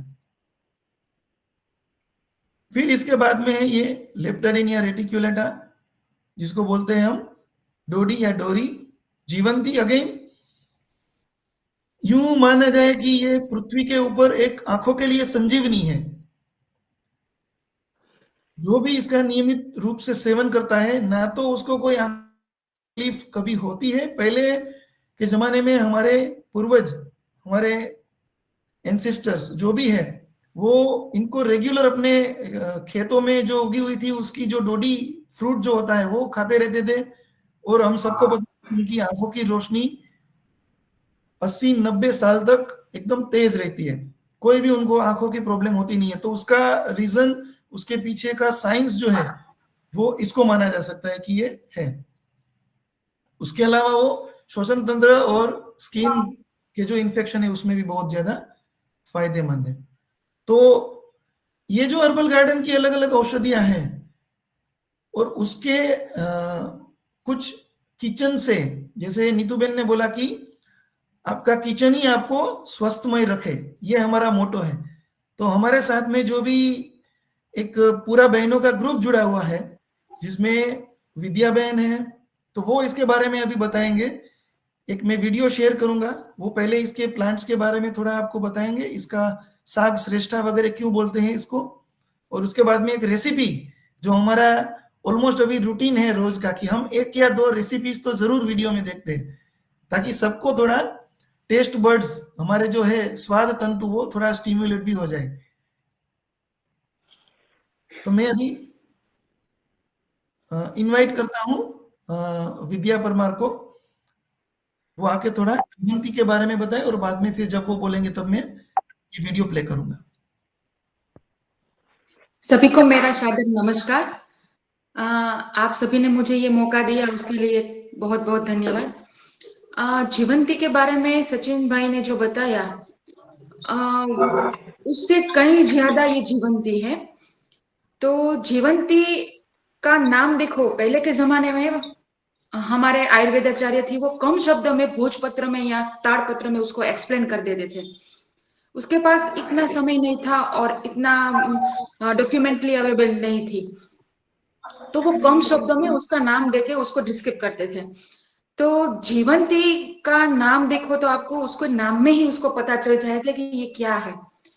ये एक लाइव प्राणदायी औषधि है, जीवंती यानी कि लाइव। तो पहले के जमाने में आयुर्वेदाचार्य ने उसको जीवंती के नाम पे नवाजा है। तो उसका साइंटिफिक नाम लेप्टाडिनिया रेटिकुलेटा है, और गुजरात में उसको डोडी, खरखोड़ी, मीठी डोडी के नाम से जाना जाता है। तो उसको चक्षुष्या बोला गया है, यानी कि आंखों के रोग में भी वो काम आती है। पुत्र भद्रा यानी कि इनफर्टिलिटी के केस में भी उसको यूज किया जाता है। तो ये डोडी है, खरखोड़ी है, उसको हमारे रोजिंदे वपराश में, यानी कि डेली उसको किचन में उसको इन्वॉल्व करना है। और कैसे करना है ये आपको एक रेसिपी में बताऊंगी। हम लोगों ने, सारी महिलाओं ने ये एक रेसिपी का वीडियो बनाया है, और जीवंती का उसमें किस तरह के यूज करना है वो उसमें बताया गया। बच्चे लोग तो खाते ही नहीं है उसको, तो हम रेसिपी बना के उसको देंगे तो काफी उसका बेहतर प्रयोग हो सकता है। अगर बच्चे को सब्जी पसंद नहीं है तो उसको सौंफ और खड़ी शक्कर में मिला के उसका शरबत बना के दे दीजिए, ऐसा कुछ प्रयोग कर सकते हैं। ये हमारी जो जीवंती है वो गांव के जो कैक्टस उगते हैं, कैक्टस, तो वो कैक्टस के उसमें लता चढ़ती है, उसकी लता होती है, उसके पान हमें लेके पालक और मेथी की तरह उसको यूज करना है। और पहले के जमाने में आयुर्वेदाचार्य ने कम से कम रेसिपी, कम औषधियों को रसायन का नाम दिया है। एक रसायन बोला है आंवले को, और दूसरा रसायन बोला है जीवंती को। यानी कि जीवंती में इतने गुण पाए गए हैं कि उसको रसायन के नाम के तौर पे बुलाया जाता है। ये आंखों के सभी के रोग में उसका उपयोग होता है। अब आप वीडियो देखेंगे तो आपको पता चलेगा काफी कि इसका यूज कैसे करना है। देखते हैं रेसिपी। आवाज आ रही है वीडियो की? जी आ रही है, कंटिन्यू। जी आ रही है। इसमें मूंगफली का तेल या घी भी यूज किया जाता है। राई डाली गई है, जीरा, हींग, ये प्याज है, हरी प्याज या सूखी प्याज भी आप यूज कर सकते हैं। इसको थोड़ा सा सोते करके उसमें अदरक, मिर्च और लहसुन की पेस्ट डाल देते हैं।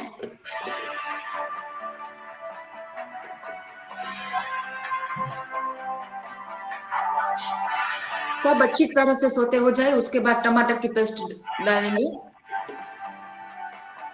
बिंदेश्वर तिवारी जी, आप वीडियो बंद कर लें प्लीज, आपका बहुत हिल रहा है। धन्यवाद। अब उसमें सारे मसाले डालेंगे।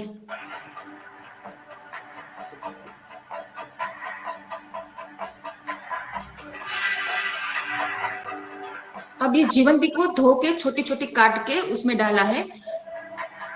उसको अच्छी तरह से सोते कर लेंगे सभी को साथ में मसाले के साथ।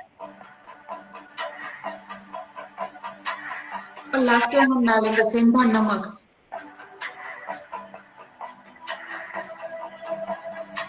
और पानी डाल के अच्छे से उबाल ले लेंगे। और गरम मसाला। अब बेसन को एक कटोरी में लेके हींग, लाल मिर्च पाउडर, सेंधा नमक सभी का एक घोल बना लेंगे।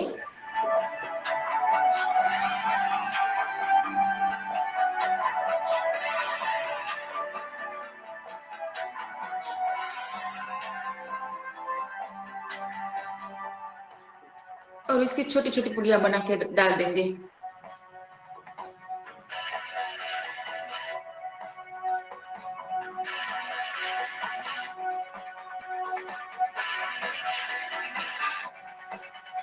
उसको फिर 5 मिनट तक अच्छे से पकाएंगे। ये बन गई है हमारी जीवंती की सब्जी। आयुर्वेद में इसको शाक श्रेष्ठा बोला गया है। ये सब्जियों में सबसे बेहतरीन सब्जी है।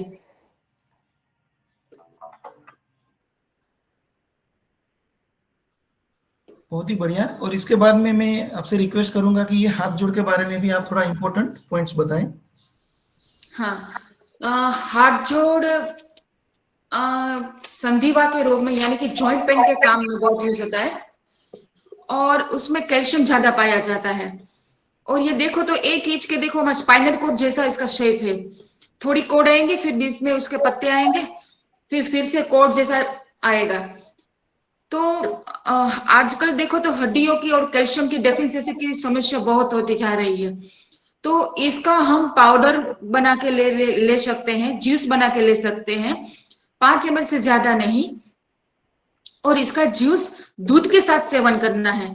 क्या होता है कि ये थोड़ी गलन में खुजली उत्पन्न करती है, तो उसके अगर उसको दूध के साथ लिया जाता है तो ये प्रॉब्लम नहीं हो पाती। और इसकी जो पत्ते आते हैं बीच में उसकी चटनी बनाते हैं। और उसका रेसिपी में अगर यूज करें तो उसके पकौड़े भी बनते हैं, चटनी में भी यूज कर सकते हैं। और काफी जगह उसका पाउडर करके भी घी के साथ भी लिया जा सकता है।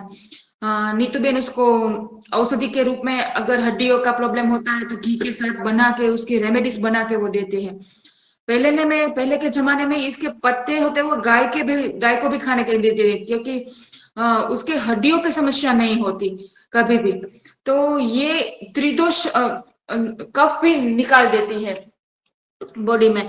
तो जिसको फ्रैक्चर होता है, पशुओं में भी फ्रैक्चर में भी ये हाथ जोड़ दिए जाती है। और संधिवा बोलते हैं, यानी कि वायु के जो रोग होते हैं, कफ के रोग होते हैं, उसमें ये बहुत अच्छी प्रॉपर्टीज है। थैंक यू सचिन भाई।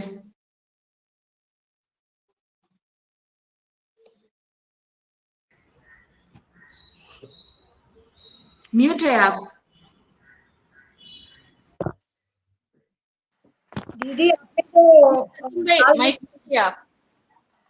लाल मिर्च पाउडर और हींग और नमक बाद में डाला, नमक का तो समझ में आता है, लेकिन वो लाल मिर्च पाउडर आपने ऊपर से डाला, तो उसका रीजन थोड़ा सा बताएंगे क्या? हींग और वो डाला था आपने ऊपर से। और तेल में डायरेक्ट हम डालेंगे ना तो उसका धुआं उठेगा और जल जाएगा, इसके लिए हमने लास्ट में डाला है उसको। जी जी जी, धन्यवाद।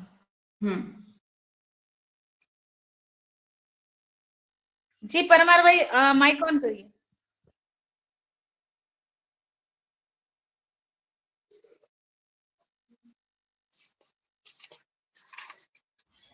सचिन भाई आवाज नहीं आ रही है। आप म्यूट में है सचिन भाई। अनम्यूट कर दीजिए। एडमिन अनम्यूट कर सकते हैं क्या? हो गया जी स्क्रीन दिख रही ना सबको? जी दिख रही है। ओके, और आवाज सुनाई दे रही है अभी? जी जी जी।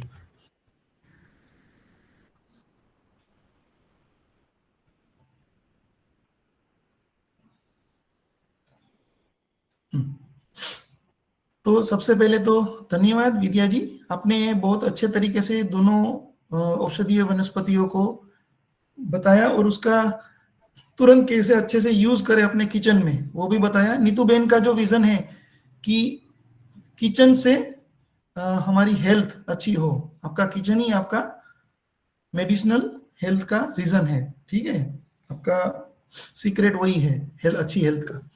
तो वो हमारे जो सजीवन ग्रुप में जो महिलाएं हैं, वो वुमेन एम्पावरमेंट जो पूरा है ग्रुप हमारा, वो ये पूरा 100 से ज्यादा ऐसी रेसिपियां वगैरह उन्होंने डेवलप करके रखी है, जो नीतू बेन 2-3 दिन पहले भी बता रहे थे कि विद्या जी और उसके साथ में सुधा बेन परमार और भी उनके ग्रुप्स में जो लेडीज हैं वो सब उन्होंने डेवलप किए हैं। तो अभी अपने वापस चलते हैं। मैं ये बता रहा था कि ये जो हाथ जोड़ है जिसको अस्थि श्रृंखला भी बोलते हैं, ये बोन डिजीज में सबसे ज्यादा काम आता है। तो अभी हमारे भारत में जो 50+ एज की या 40+ एज की जो महिला है, उसमें सबसे ज्यादा जो समस्या है वो हड्डियों में छेद बन जाना वो है, जिसको ऑस्टियोपोरोसिस बोलते हैं हम। उनकी हड्डियों में कैल्शियम कम होने की वजह से, क्योंकि उनको पोस्ट मेनोपॉज जो डिजीज होते हैं ना, मासिक बंद होने के बाद में उनके हड्डियों में ये छेद बन जाते, तो इसमें ये सबसे ज्यादा यूजफुल है। आज 50 to 60% महिलाएं 40+ एज की कैल्शियम नहीं लेती है और उनमें एस्ट्रोजन बनना बंद हो जाता है एक समय के बाद। तो उसके लिए उनको क्या होता है कि ये ऑस्टियोपोरोसिस नाम का डिजीज, ऑस्टियोआर्थराइटिस, ये सारे डिजीज बोन के बहुत ज्यादा अभी इंडिया में हो रहे हैं उनको, लेडीज ग्रुप में। तो उनको ये लेना बहुत ही आवश्यक है, कैल्शियम और बोन के न्यूट्रिशन बहुत ही इंपॉर्टेंट है उनके लिए। तो ये जो अस्थि श्रृंखला है उसमें ये बहुत ही इंपॉर्टेंट रोल प्ले करेगा। फिर इसके बाद में इसको तो हम जानते ही है, अलोई, इसको हम घी कंवर भी बोलते हैं, घृत कुमारी या कुमारी भी बोलते हैं, जो हमारे मेनली तो स्किन या हमारी त्वचा के रिलेटेड जो भी है उसमें ये सबसे ज्यादा उपयोगी है। हेयर फॉल के लिए भी, यानी जो बाल झड़ जाते हैं उसमें भी बहुत उपयोगी है। और इन्फेक्शंस में जो भी स्किन के पिंपल्स वगैरह होते हैं उसमें सबसे ज्यादा इसका यूज करते हैं लोग। और आर्थराइटिस में भी यूज होता है इसका, जो जूस पीते हैं, या वुंड जो हमारे कोई घाव वगैरह लग जाता है हमारे उसमें, है ना, तो ब्रूजेस वगैरह हो जाते हैं, तो उसमें भी इसका यूज होता है। बहुत इंपॉर्टेंट हर्ब्स है वो। उसके बाद में ब्रायोफाइलम पिनेटम, जिसको बोलते हैं पत्थर फोड़ या पान फुटी, इसका सबसे अच्छा यूज जो है वो किडनी स्टोन, यानी जो पथरी बोलते हैं हम, किडनी में जो स्टोन बन जाता है उसको निकालने में ये, इसका नाम ही जैसे है पत्थर फोड़, यानी किडनी का जो स्टोन है उसको ये तोड़ देता है, क्रश करके यूरिन में निकाल देता है। बहुत ही इंपॉर्टेंट हर्ब है। अगेन हाई ब्लड प्रेशर में भी यूज होता है, अस्थमा में भी इसका, अस्थमा जो दमे की बीमारी उसमें भी यूज कर सकते हैं, कॉमन कोल्ड वगैरह में तो कर ही सकते हैं इसको। इसके बाद में एक और महत्वपूर्ण ये औषधि है जिसको शतावर बोलते हैं, एस्पारेगस रेजिमोसस। जो ब्रेस्ट फीडिंग महिलाएं हैं, माताएं हैं नवजात शिशु की, तो उसमें ये मिल्क का प्रोडक्शन बढ़ाने में, क्योंकि बहुत सारा अभी ये प्रॉब्लम आ रहा है कि वो फीडिंग नहीं कर पा रहे हैं अपने बच्चों को, फिर आर्टिफिशियल वो घोल बना के मिल्क वगैरह देना पड़ता है। तो उसकी बजाय अगर ये शतावरी और इसके कोई प्रोडक्ट अगर दी जाए उनको, ऐसी महिलाओं को, तो मिल्क का प्रोडक्शन बढ़ता है। उसके अलावा ये अल्सर्स वगैरह में या हमारे जो ब्रेन के जो डिजीज है अलग अलग, डिप्रेशन वगैरह, उसमें भी इसका बहुत ही बढ़िया, महिलाओं के लिए तो ये जैसे संजीवनी है। जैसे अश्वगंधा पुरुषों के लिए है, इसमें शतावरी जो है महिलाओं के लिए अक्षीर मानी जाती है। उसी के जैसे ये बेकोपा मोनेरी यानी ब्राह्मी, जो हमारे दिमाग को इतना तेज और उसके जो भी गुण है वो बढ़ाती है। ये लर्निंग मेमोरी बच्चों में तो खास करके अभी जो प्रॉब्लम आ रहा है फोकस और कंसंट्रेशन का, उसमें बहुत ही इफेक्टिव है ये हर्ब। हमारे डर वगैरह जो भी लैक ऑफ कॉन्फिडेंस होता है बच्चों में, उसमें भी ये बहुत कारगर पाई गई है। फिर दमे, अस्थमा और इन्फेक्शंस, और हमारे हृदय और हमारे चेता तंतु के लिए बहुत ही इसका योगदान है। तो ये भी बहुत महत्वपूर्ण औषधि है। जिसके बाद में हमने जो शुरू में बोला टिनोस्पोरा कोर्डिफोलिया, टिनोस्पोरा कोर्डिफोलिया यानी हार्ट का शेप, इसके जो पत्ते हैं वो हार्ट के शेप, कोर्डिया यानी जो भी हार्ट से रिलेटेड है उसको कोर्डिया प्रीफिक्स दिया जाता है इंग्लिश में। तो ये गिलोय या अमृत, मैंने जैसे पहले ही बताया कि ये समुद्र मंथन हुआ था, उसमें जो अमृत कलश निकला था उसके साथ में ये भगवान धन्वंतरी के साथ में वो उनको लेके आए थे अमृत के साथ में, इसलिए इसका नाम अमृत पड़ा। और इसके जो यूजेस है ट्रेडिशनल हम जो यूज करते हैं अस्थमा वगैरह में, और आंखों के लिए ये भी बहुत यूजफुल है। भूख जिसको नहीं लगती है ये भूख बढ़ाती है, और फीवर वगैरह में इसको यूज कर सकते हैं। बहुत सारे यूजेस है। मैंने हालांकि 3-4 सभी प्लांट के मैंने 2-3-4 जो मुख्य हम यूज करते हैं वही लिखे, हालांकि 20 या 25 से भी ज्यादा सभी एक इंडिविजुअल प्लांट के इसमें है। और फिर ये वशाखा यानी अरुडुसी जिसको बोलते हैं, आधा टोडा वैसिका, ये भी बहुत ही इंपॉर्टेंट प्लांट है। खास करके जो श्वसन तंत्र के रोग है, अस्थमा, ब्रोंकाइटिस, कफ, कोल्ड कॉमन, जो खांसी बड़गम जो रहता है उसमें ये बहुत सारा यूज होता है। फिर इन्फ्लेमेशन यानी जो सूजन वगैरह है, पेन होता है उसमें, और दर्द वगैरह में भी इसका यूज करते हैं। और जो पीपल लॉन्गम है यानी पीपल या पिपली जिसको बोलते हैं, जो भी बड़ा महत्वपूर्ण वनस्पति है, जो भी श्वसन तंत्र रिलेटेड, ये भी मेनली उसी में यूज होता है। कोल्ड कफ, सर्दी खांसी बलगम वगैरह में, अस्थमा वगैरह डिजीज में इसको पीते हैं लोग। ये स्नेक बाइट और स्कॉर्पियन यानी जो भी बाइट्स होते हैं जहरीले जीव के, वो उसमें इसका यूज कर सकते हैं, स्नेक बाइट वगैरह में। उसके बाद में ये तो बहुत ही फेमस है हल्दी, सभी लोगों के घर में होती है और सब हम यूज करते ही है। दूध के साथ में उसका माइक्रो इमल्सन बना के रात को पीते ही है लोग, और कोरोना में भी बहुत पिया सब लोगों ने। इम्यूनिटी वगैरह सब बढ़ती है इससे, तो ये तो हम जानते ही है, तो इसके बारे में ज्यादा अभी नहीं बताए तो बेहतर है, क्योंकि इसमें तो बहुत सारे गुण है। जॉन्डिस वगैरह में पीलिया जो होता है उसमें भी यूज होता है, कफ, कोल्ड, जॉन्डिस। और जो कैंसर होता है इसमें करक्यूमिन नाम का जो होता है, हमारे सजीवन का एक प्रोडक्ट भी है, उसमें 6% तक हम करक्यूमिन पाया जाता है। ऐसी हाई करक्यूमिन वाली प्रोडक्ट्स भी हमारे सजीवन में है। ये जितने भी हमने मेडिसिनल प्लांट बनाए वो सबकी जो प्रोडक्ट्स है वो हमारे सजीवन ग्रुप से, आपको ऑर्गेनिक सजीवन ग्रुप से भी मिल सकती है। और उसके साथ में ये 2 वेराइटीज साइम्बोपोगन नार्डस और विंटेरियनस, यानी इसको गंजनी बोलते हैं जिसको, और एंटीबैक्टीरियल, एंटीसेप्टिक, यानी ये पूरा इन्फेक्शन वगैरह में काम आती है। और इंसेक्ट को मारने के लिए, जैसे अभी मॉस्किटोस, मच्छर का बहुत बड़ा प्रॉब्लम है सभी जगह पे, तो इसका स्प्रे करने से वो भी मॉस्किटोस के जो लार्वा बनते हैं वो किल हो सकते हैं इससे। इसी के टाइप की, इसी की फैमिली की दूसरी वैरायटी साइट्रेटस है, सिम्बोपोगन, जिसको लेमन ग्रास या लिलीचा, ग्रीन टी भी बोलते हैं हम।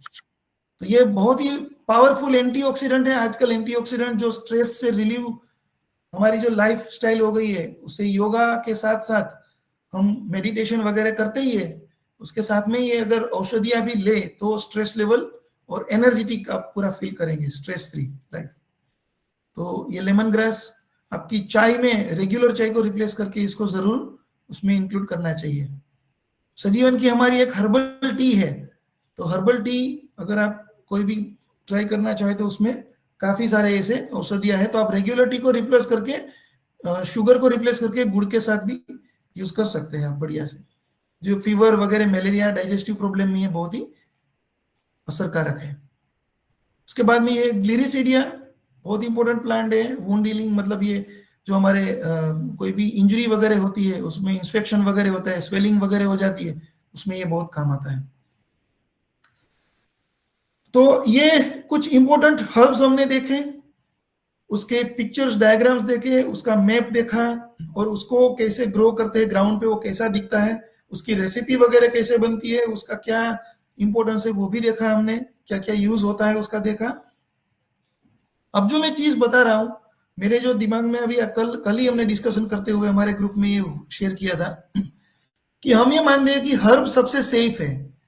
हमें ये खास ध्यान रखना है कि जो भी हम औषधीय वनस्पतियां लेते हैं उसके साथ में कोई अन्य औषधि या अन्य यूज करने से पहले हम उसको ध्यान रखें। अगर हम एलोपैथी दवाई और ये हर्ब दोनों साथ में लेते हैं तो क्या होता है, ये हम देखते हैं एक दो एग्जांपल से। जैसे इस स्लाइड में हम देख सकते हैं कि जो दूसरे नंबर पे है पिपरिन नाम का, जो पिपर नाइग्रम जो हमने देखा आगे जो प्लांट, वो पिपर नाइग्रम में जो पिपरिन नाम का एक तत्व होता है, अगर उसके साथ में पिपर नाइग्रम के साथ में अगर आप कोई एलोपैथी दवा, जैसे एक फेनिटोइन नाम की मेडिसिन आती है जो वाई या एपिलेप्सी में यूज करते हैं लोग, या प्रोप्रेनोलोल जो कार्डियक हार्ट के मरीज होते हैं वो यूज करते हैं, अगर हम इसके साथ में यानी लॉन्ग पेपर के साथ में अगर ये लेते हैं तो उसका एलिमिनेशन यानी जो बॉडी से बाहर निकलने का रेट वो बहुत ही स्लो हो जाता है, और उसकी पॉइजनस इफेक्ट फेनिटोइन से हार्ट अटैक तक के चांसेस हो जाते हैं। तो मेरी आप सबसे ये विनती रहेगी कि ऐसा कभी ना सोचिए कि आयुर्वेदिक मेडिसिन है तो उसके साथ में हम कुछ भी ले सकते हैं, ये बिल्कुल नहीं करना चाहिए। कम से कम 3 से 4 घंटे का बिल्कुल गैप रखें। अगर आप आयुर्वेदिक मेडिसिन और एलोपैथी दोनों ले रहे हैं, हालांकि दोनों नहीं लेनी चाहिए, अगर ले भी रहे तो भी 4-5 घंटे का मिनिमम गैप दोनों के बीच में रखना चाहिए। एक दूसरे एग्जांपल से देखते हैं कि जैसे आप कोई भी ग्रेप फ्रूट या साइट्रस, लेमन वगैरह का कोई भी जूस, उसके साथ में अगर आप कोई भी दवाई लेते हैं एलोपैथी की, पैरासीटामोल हो गया या आप दूसरी कोई दवाई लेते हैं, तो उसकी इफेक्ट है वो 4-5 गुना बढ़ जाती है फिर वो एलोपैथी दवाई की, क्योंकि उसका जो बॉडी में एब्जॉर्प्शन रेट है, उसका जो बॉडी में खिंचाव है वो ही बन जाता है, खून में उसकी मात्रा बढ़ जाएगी। दोनों को बोलते हैं हर्ब ड्रग इंटरेक्शन, यानी जो अपना हर्ब आपने लिया वो एलोपैथी दवाई से वो इंटरेक्ट करके उसकी जो इफेक्ट है वो मल्टीप्लाई कर रहा है, या तो कम कर देगा या बढ़ा देगा या उसके अगेंस्ट में काम करेगा।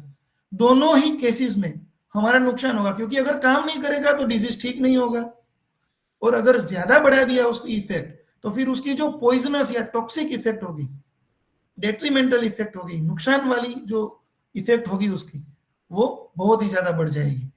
तो ये खास हम ध्यान रखें और हर्ब ड्रग इंटरेक्शन से जरूर बचे। और कैसे बचा जा सकता है, बिल्कुल सिंपल है।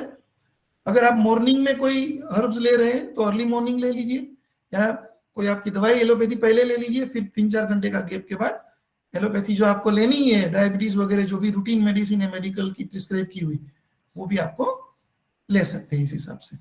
तो अभी वापस आते हैं अपने हर्बल गार्डन पे, जो हमने बताया शुरू में ही संदीप सर ने कि हमने हर्बल गार्डन जो डेवलप किया वो अमृत मिट्टी का यूज किया। तो अमृत मिट्टी में क्या क्या न्यूट्रिएंट होते हैं, तो हम इसमें देख सकते हैं कि नॉर्मल मिट्टी की कंपेयर में जो nitrogen, phosphorus, potassium, calcium, magnesium, organic carbon और पीएच, ये सभी, उसके साथ में आयरन, मैंगनीज, कॉपर, जिंक, ये सब जो मिनरल है, माइक्रो न्यूट्रिएंट है, वो बहुत ही अच्छी मात्रा में पाए जाते हैं। और उसका रिजल्ट आपको देखना है तो ये स्लाइड में देखिए, ये सिर्फ 5 ही महीने में ग्रो किया हुआ हमारा हर्बल गार्डन है। तो आप जिसमें देख सकते हैं यहाँ पे जो मेरा कर्सर आपको अगर दिख रहा है, तो ये मोरिंगा है। ये सिर्फ 5 महीने में तकरीबन 7, 8, 10 मीटर तक ये इसकी हाइट बढ़ गई है। सिर्फ 5 महीने में एक छोटे से 20 बाई 30 फीट के एरिया में 30 से ज्यादा मेडिसिनल हर्ब उगा के आप क्या प्राप्त करेंगे।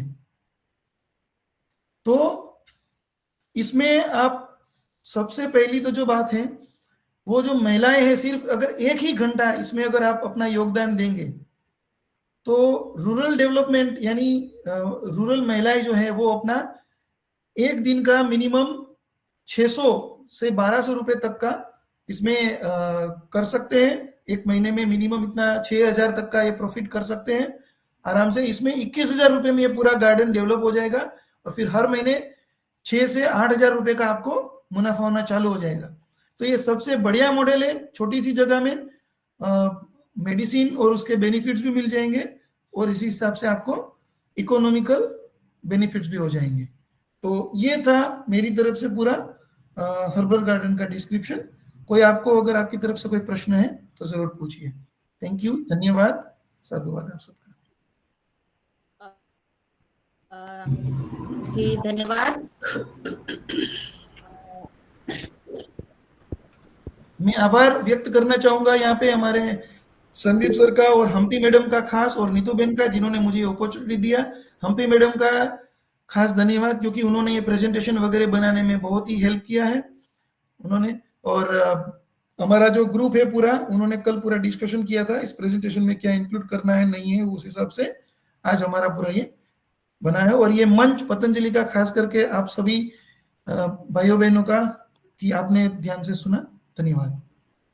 जी धन्यवाद सचिन जी, और धन्यवाद आदरणीय संदीप भाई और आदरणीय डम्पी मैडम जी, आपका बहुत बहुत मनपूर्वक धन्यवाद करती हूँ। और जो हमारे सत्र में हुए रमेश चंद्र मेहरा जी इटारसी नर्मदापुरम से है, तो मैं सादर आमंत्रित करती हूँ अपने सवाल के साथ। जी ओम, सदन को नमन।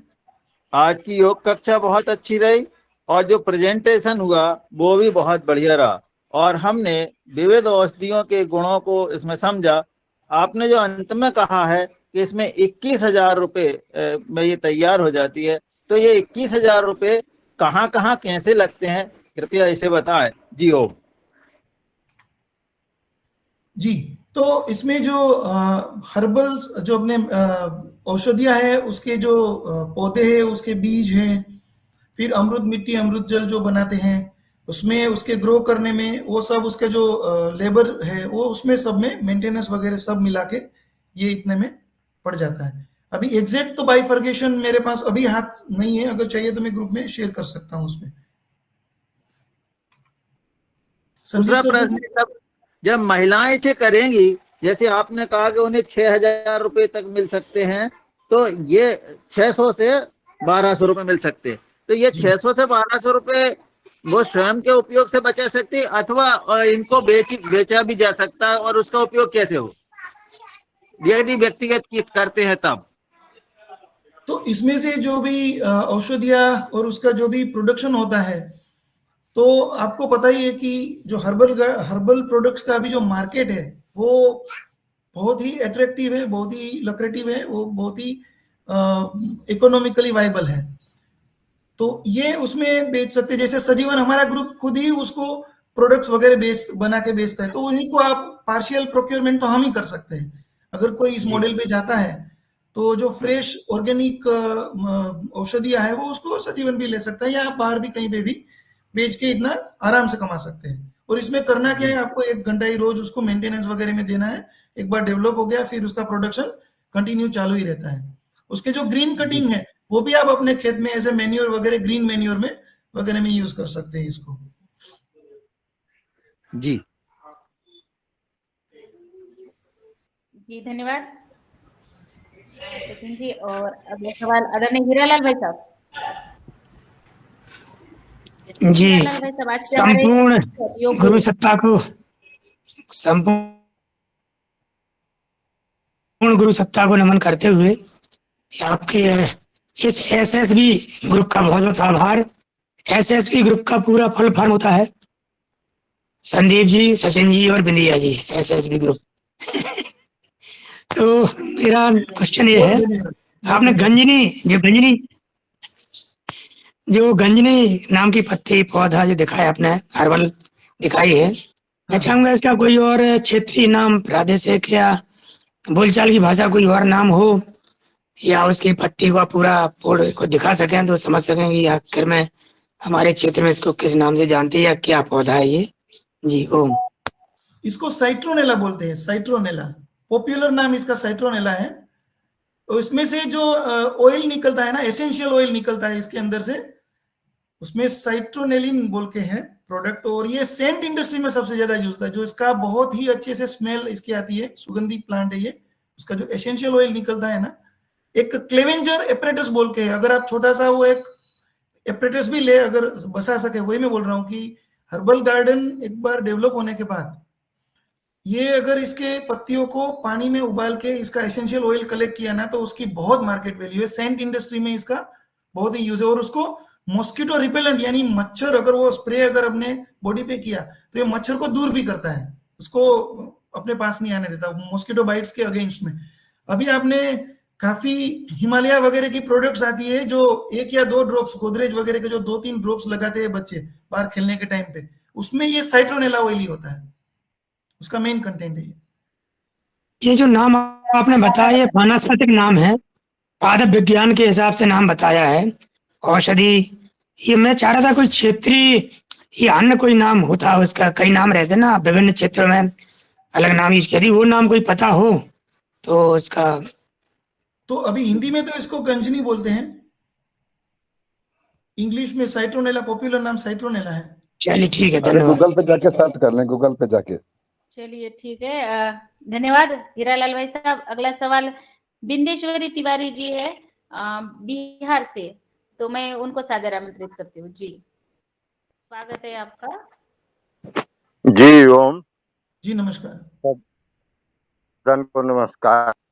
दीदी ने जो जोग कराया सराहनीय है, और मेडिसिन का जो हर्बल जो सर बता रहे थे, मैं 2 साल पहले इतना टावर पैदा कर लिया, मैं कोशिश किया कि कहीं कांटेक्ट मिल जाए, तो कोई कांटेक्ट नहीं मिला। फिर मैं जो बता रहे हैं गाय भैंस को और किसी लेडीज को नहीं हुआ, उनको मुफ्त में सब कुछ दे दिया, लेकिन उस मार्केट नहीं, जबकि थोड़े सा 4 चटाई में लगाया था, कम से कम सूखा 50 किलो हुआ था। तो फिर हमने अपने गायों को दिया, जिसकी कोई बहुओं को, जिनका ऐसा गांव के जिनका दूध नहीं हो रहा था, उनको बांट बूट के खत्म किया। अभी भी 1-2 किलो रखा है, पतंजलि के स्टोर पर दिया। तो आजकल के जमाने में हर कोई पैक लेना चाहता है, तो पैक तो था नहीं, क्योंकि ये तो लोकल था, तो कहीं जा नहीं सकता है। पैक वाला हर कोई ले लेता है, इसको लेने के लिए हर कोई इंटरेस्टेड नहीं होता है। दूसरा कॉल वाला मेरा सवाल था कि वर्मी कंपोस्ट हमारे पास बहुत मात्रा में अवेलेबल होता है, 1 एकड़ में कितना डाला जाए? जी संदीप सर, आप इसमें कुछ कर सकते हैं? जी क्षमा, एक बार फिर से बताएंगे बिंदेश्वर भाई क्या पूछ रहे हैं? मैं पूछ रहा कि वर्मी कंपोस्ट हमारे पास बहुत मात्रा में अवेलेबल है, जी जी होते हैं, तो इसको 1 एकड़ में कितना डाला जाए?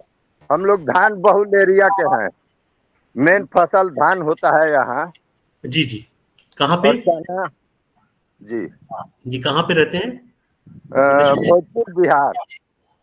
अच्छा, बहुत बढ़िया। तो धान के लिए प्राकृतिक दशा परिस्थिति बहुत अच्छी है आपके यहाँ पे उगाने के लिए ना? जी जी जी जी। तो फिर से यही वही कल वाली बात, 2-3 टन जितना हम यूज कर सकते हैं पर एकड़। कितना अधिक से अधिक या कम से कम कितना खेतों में डाल सकते हैं? कितना क्विंटल 1 एकड़ में? 2 से 3 टन आप यूज कर सकते हैं, पर वर्मी कंपोस्ट जनरली हम लोग क्योंकि उसके प्रोसेस में थोड़ा टाइम भी लगता है, तो इसीलिए उसको ज्यादातर हम जो होम गार्डन होते हैं ना उसके लिए ज्यादा यूज करते हैं, क्योंकि उसमें स्मेल नहीं होती है। खेतों के अंदर भी वो अच्छा ही रिजल्ट देता है, वो कोई डाउट नहीं है। 2 से 3 टन आप डाल सकते हैं पर एकड़। क्योंकि उसके पिछले साल मैंने बेच दिया 6 रुपए केजी। 3-4 टेलर था, 42-45 हजार का मैंने बिक्री कर दिया, क्योंकि मेरे पास रखने का जगह नहीं था। बहुत बढ़िया, बहुत ही बढ़िया।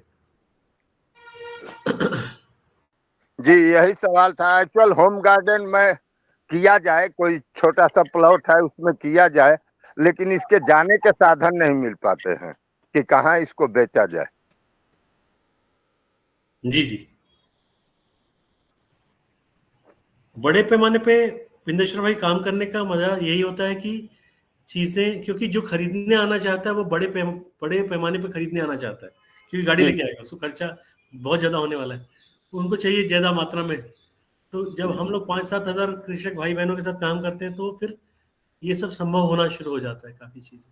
इसलिए शुरू दिन से अगर आप देखें, हम लोग बार बार यही कह रहे हैं कि अपना कृषि समुदाय थोड़ा संगठित हो जाए। वैसे तो बहुत सबसे संगठित समुदाय अभी भी देश में अगर आप देखेंगे तो कृषि समुदाय ही है, और अच्छा थोड़ा संगठित हो जाए तो बाजार को डील करना आसान हो जाएगा। अभी भी बाजार के साथ में जो कुश्ती लड़नी पड़ती है माफी चाहूंगा लेकिन मजाक कर रहा हूँ, लेकिन ये सच बात है, कृषि समुदाय को सबसे ज्यादा बाजार के साथ कुश्ती लड़नी पड़ती है। तो कहीं एक सत्र में उसमें भी क्या क्या दांव पेच आ सकते हैं, कैसे हम लोग उसको डील कर सकते हैं, इसके बारे में बात करेंगे कुछ। अभी सर मेरे पास ब्लैक राइस इतना हो गया था 15-20 क्विंटल, अभी भी 3 क्विंटल पड़ा हुआ है। इटारसी में भेजा था उस समय, जो जोगाहर का मंच था उस पर जी, लेकिन अभी भी 3 क्विंटल हमारे पास तो चावल पड़ा हुआ है, प्योर ऑर्गेनिक है, क्योंकि 10 साल से मैं उस खेत में कुछ नहीं डालता हूँ। अरे वाह, क्या बात है, बहुत जी। बढ़िया। तो जो हम खाते हैं प्योरली ऑर्गेनिक सर खाते हैं। ये आपने एक अच्छा आइडिया दिया कि अगर हम लोगों का एक व्हाट्सएप ग्रुप है, मान लीजिए सबका यहाँ पे, तो हमारे एक साथी और हैं संदीप भंडेरी जी, वो ऐसे बहुत मदद करते हैं। मतलब जैसे अभी आपने उसमें ग्रुप में डाला, उनको दिखाई दिया कि 3 क्विंटल ब्लैक राइस है, तो उनके पास इतनी जानकारी हमेशा ही रहती है। 5-10 दिनों के अंदर अंदर कुछ ना कुछ आपके साथ किसी ना किसी की बात करा देंगे, और बहुत बहुत ही सतत सक्रिय व्यक्ति हैं। बाजार भाव अच्छा किसान भाई बहनों को कैसे मिल सके उसके लिए बहुत काफी प्रयासरत रहते हैं हमेशा, है ना। अभी हमने सर लगाया है पतंजलि से ही लेकर बासमती 11-021। वाह, देखिए जैसे मैंने बात बोली, मुनीलाल भाई ने मैसेज किया है, उनके यहाँ 250 क्विंटल कोदो रखा है। बहुत अच्छी बात है मुनीलाल भाई, मैं ये मैसेज आज उनको दे देता हूँ, और आपका 3 क्विंटल ब्लैक राइस का भी मैसेज उनको दे देता हूँ।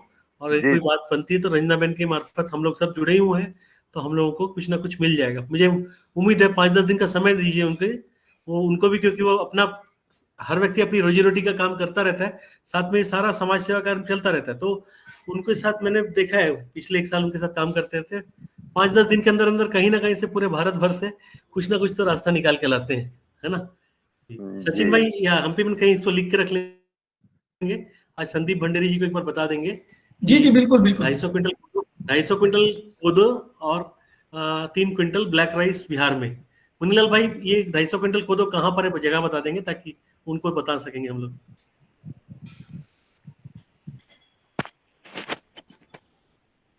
मुनीलाल भाई जी, ये कोदो कहाँ पे रखा है, कौन सी जगह पे है? ये मध्य प्रदेश में सतना में रखा है हमारे। ठीक है, सतना खास शहर में ही है। जी जी ठीक है, सचिन भाई इसका एक नोट लिख के संदीप भाई को बता देंगे। तो बिल्कुल बिल्कुल। हमारे साथी सोच रहे हो कि मैं ही संदीप, तो ये दूसरे संदीप भाई हैं, संदीप भंडेरी युवा साथी हैं, बहुत बढ़िया काम करते हैं।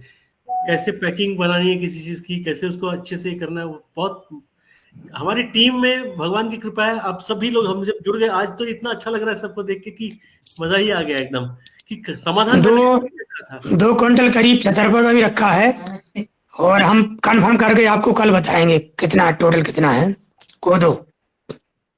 इसका एक ग्रुप बना लेंगे, तो इसके बारे में कभी अगर चर्चा का विषय है, कभी अगर हमें सत्र मिले, एक मौका मिले ना, तो मैं हमारा और एक कार्यक्रम देश में भारत सरकार ने एक बहुत अच्छा 30 साल से बंदोबस्त किया है वादा मार्केट का, उसको NCDX बोलते हैं, उसके बारे में कभी जरूर चर्चा करें, बहुत मजेदार चीज है वो। उसका बहुत कम लोग जानते हैं उसके बारे में। उसमें जोखिम जो है, खेती किसानी में जो जोखिम है, मौसम बदल गया या कुछ अच्छा नहीं हुआ तो हम कैसे उसके साथ डील कर सकते हैं, और कैसे आपका पैसा फिर भी कुछ तो न्यूनतम कुछ अपने हाथ में आ सके, वो जोखिम को कवर करने का काम वो लोग अच्छा कराते हैं। हमारे मेरे एक छात्र रहे, बाद में मेरे साथ काम करने लगे, अनुपम भाई चतुर्वेदी जी, लगेगा तो उनको एक बार बीच में हम लोग कभी ना कभी लेके आएंगे। वो बताते हैं बहुत अच्छा। वो हमारे सभी जो फार्मर प्रोड्यूसर कंपनी, जो हम लोग 100 के लगभग फार्मर प्रोड्यूसर कंपनी के साथ काम करते हैं गुजरात में, नेचुरल फार्मिंग वाले, प्राकृतिक कृषि वाले, उनके साथ में उनका ट्रेनिंग प्रोग्राम चलता है। और उनके साथ हम लोग धीरे धीरे, डॉक्टर संजू बहन जी यहाँ हैं, उनको भी पता है, हम लोग सब क्योंकि साथ में उनके साथ जुड़े हैं, तो ये भी हम कहीं ना कहीं बात करेंगे। जी, आज 8:45 हो चुका है। अगला सवाल लेती हूँ। दो ही हैंड राइज है। जैसे हमारे विनोद भट्ट सर है, वरिष्ठ वैज्ञानिक है, देहरादून उत्तराखंड से, तो उनसे सादर आमंत्रित करते हैं। जी जी जी विनोद भट्ट सर, स्वागत है आपका। आप तक आवाज आ रही है भट्ट सर? जी, वो थोड़ा सा फोन उसमें चला गया था। जी नमस्कार, बहुत अच्छा संदीप भाई, आपका प्रोग्राम बहुत ही बढ़िया है, आनंद आ रहा है। मैं ये कह रहा था कि जैसे आपने उसको वाटिका को बदल दिया, उस औषधि वाटिका लिख दिया नाम, उसी तरह से किचन को आप रसोई बोलिए। तो क्योंकि ऐसा है कि किचन में जो है किचकिच है और रसोई में रस है। क्या बात है, बहुत आप मेरी माँ जो है हमेशा कहती है कि इसको रसोई कहिए, क्योंकि रसोई से रस निकलता है और रस हमेशा जो है बेहतर ही होता है। तो इसलिए वो किचकिच, मुझे लगता है कि किचकिच ठीक नहीं है, किसी भी तरह की हो। तो बस मुझे यही अनुरोध था। तो ये धन्यवाद, नमस्कार। बहुत बढ़िया, बहुत बढ़िया। सचिन भाई, विद्याबेन, देखिए बिल्कुल चेंज कर देंगे वो अभी तो। किचन में किचकिच नहीं चाहिए अपने को, किसी को अपने को रसोई का रस चाहिए सबको, है ना। रस और रसायन दोनों ही अच्छे होने चाहिए शरीर के अंदर। सर, रसोई का एक नाम पाकशाला भी है, और पाकशाला का मतलब होता है जहाँ से पाक मतलब पवित्र चीजें बनती हैं। जी, बात चूंकि भाषा के संदर्भ में हो रही है, तो मैं आप लोगों की जानकारी के लिए बताऊं, पिछले 1.5 वर्षों से मैंने इंडिया शब्द का अपने डॉक्यूमेंट्स, अपने लिखाई में, पढ़ाई में, कहीं पे भी इंडिया शब्द का इस्तेमाल करना बंद कर दिया है। भारत लिख करके प्रयोग किया। पहले तो पोस्ट कार्ड डाले विभिन्न राज्यों में, क्योंकि मैं दक्षिण में रहता हूँ, तो दक्षिण के राज्यों में भी भारत शब्द से अपने पतों पे पोस्ट कार्ड पहुंचे कि नहीं पहुंचे, तो सबका पहुंचने का कंफर्मेशन आ गया। जब पता चल गया कि पहुंच रहे भारत शब्द से, हर एक को पता चल रहा है कि जा रहा है, तो भारत शब्द ही इस्तेमाल करना शुरू कर दिया, इंडिया शब्द हटा दिया। क्योंकि हम लोग ही बड़े पैमाने पर सब लोग इस्तेमाल करेंगे, प्रयोग करेंगे, तभी तो हम लोग, क्योंकि इंडिया जो है उसको 1947 में अंग्रेजों ने भारत छोड़ने पहले एक फाइल में लिखा था कहीं पे, है ना, इंडिपेंडेंट नेशंस डिक्लेयर्ड इन अगस्त करके।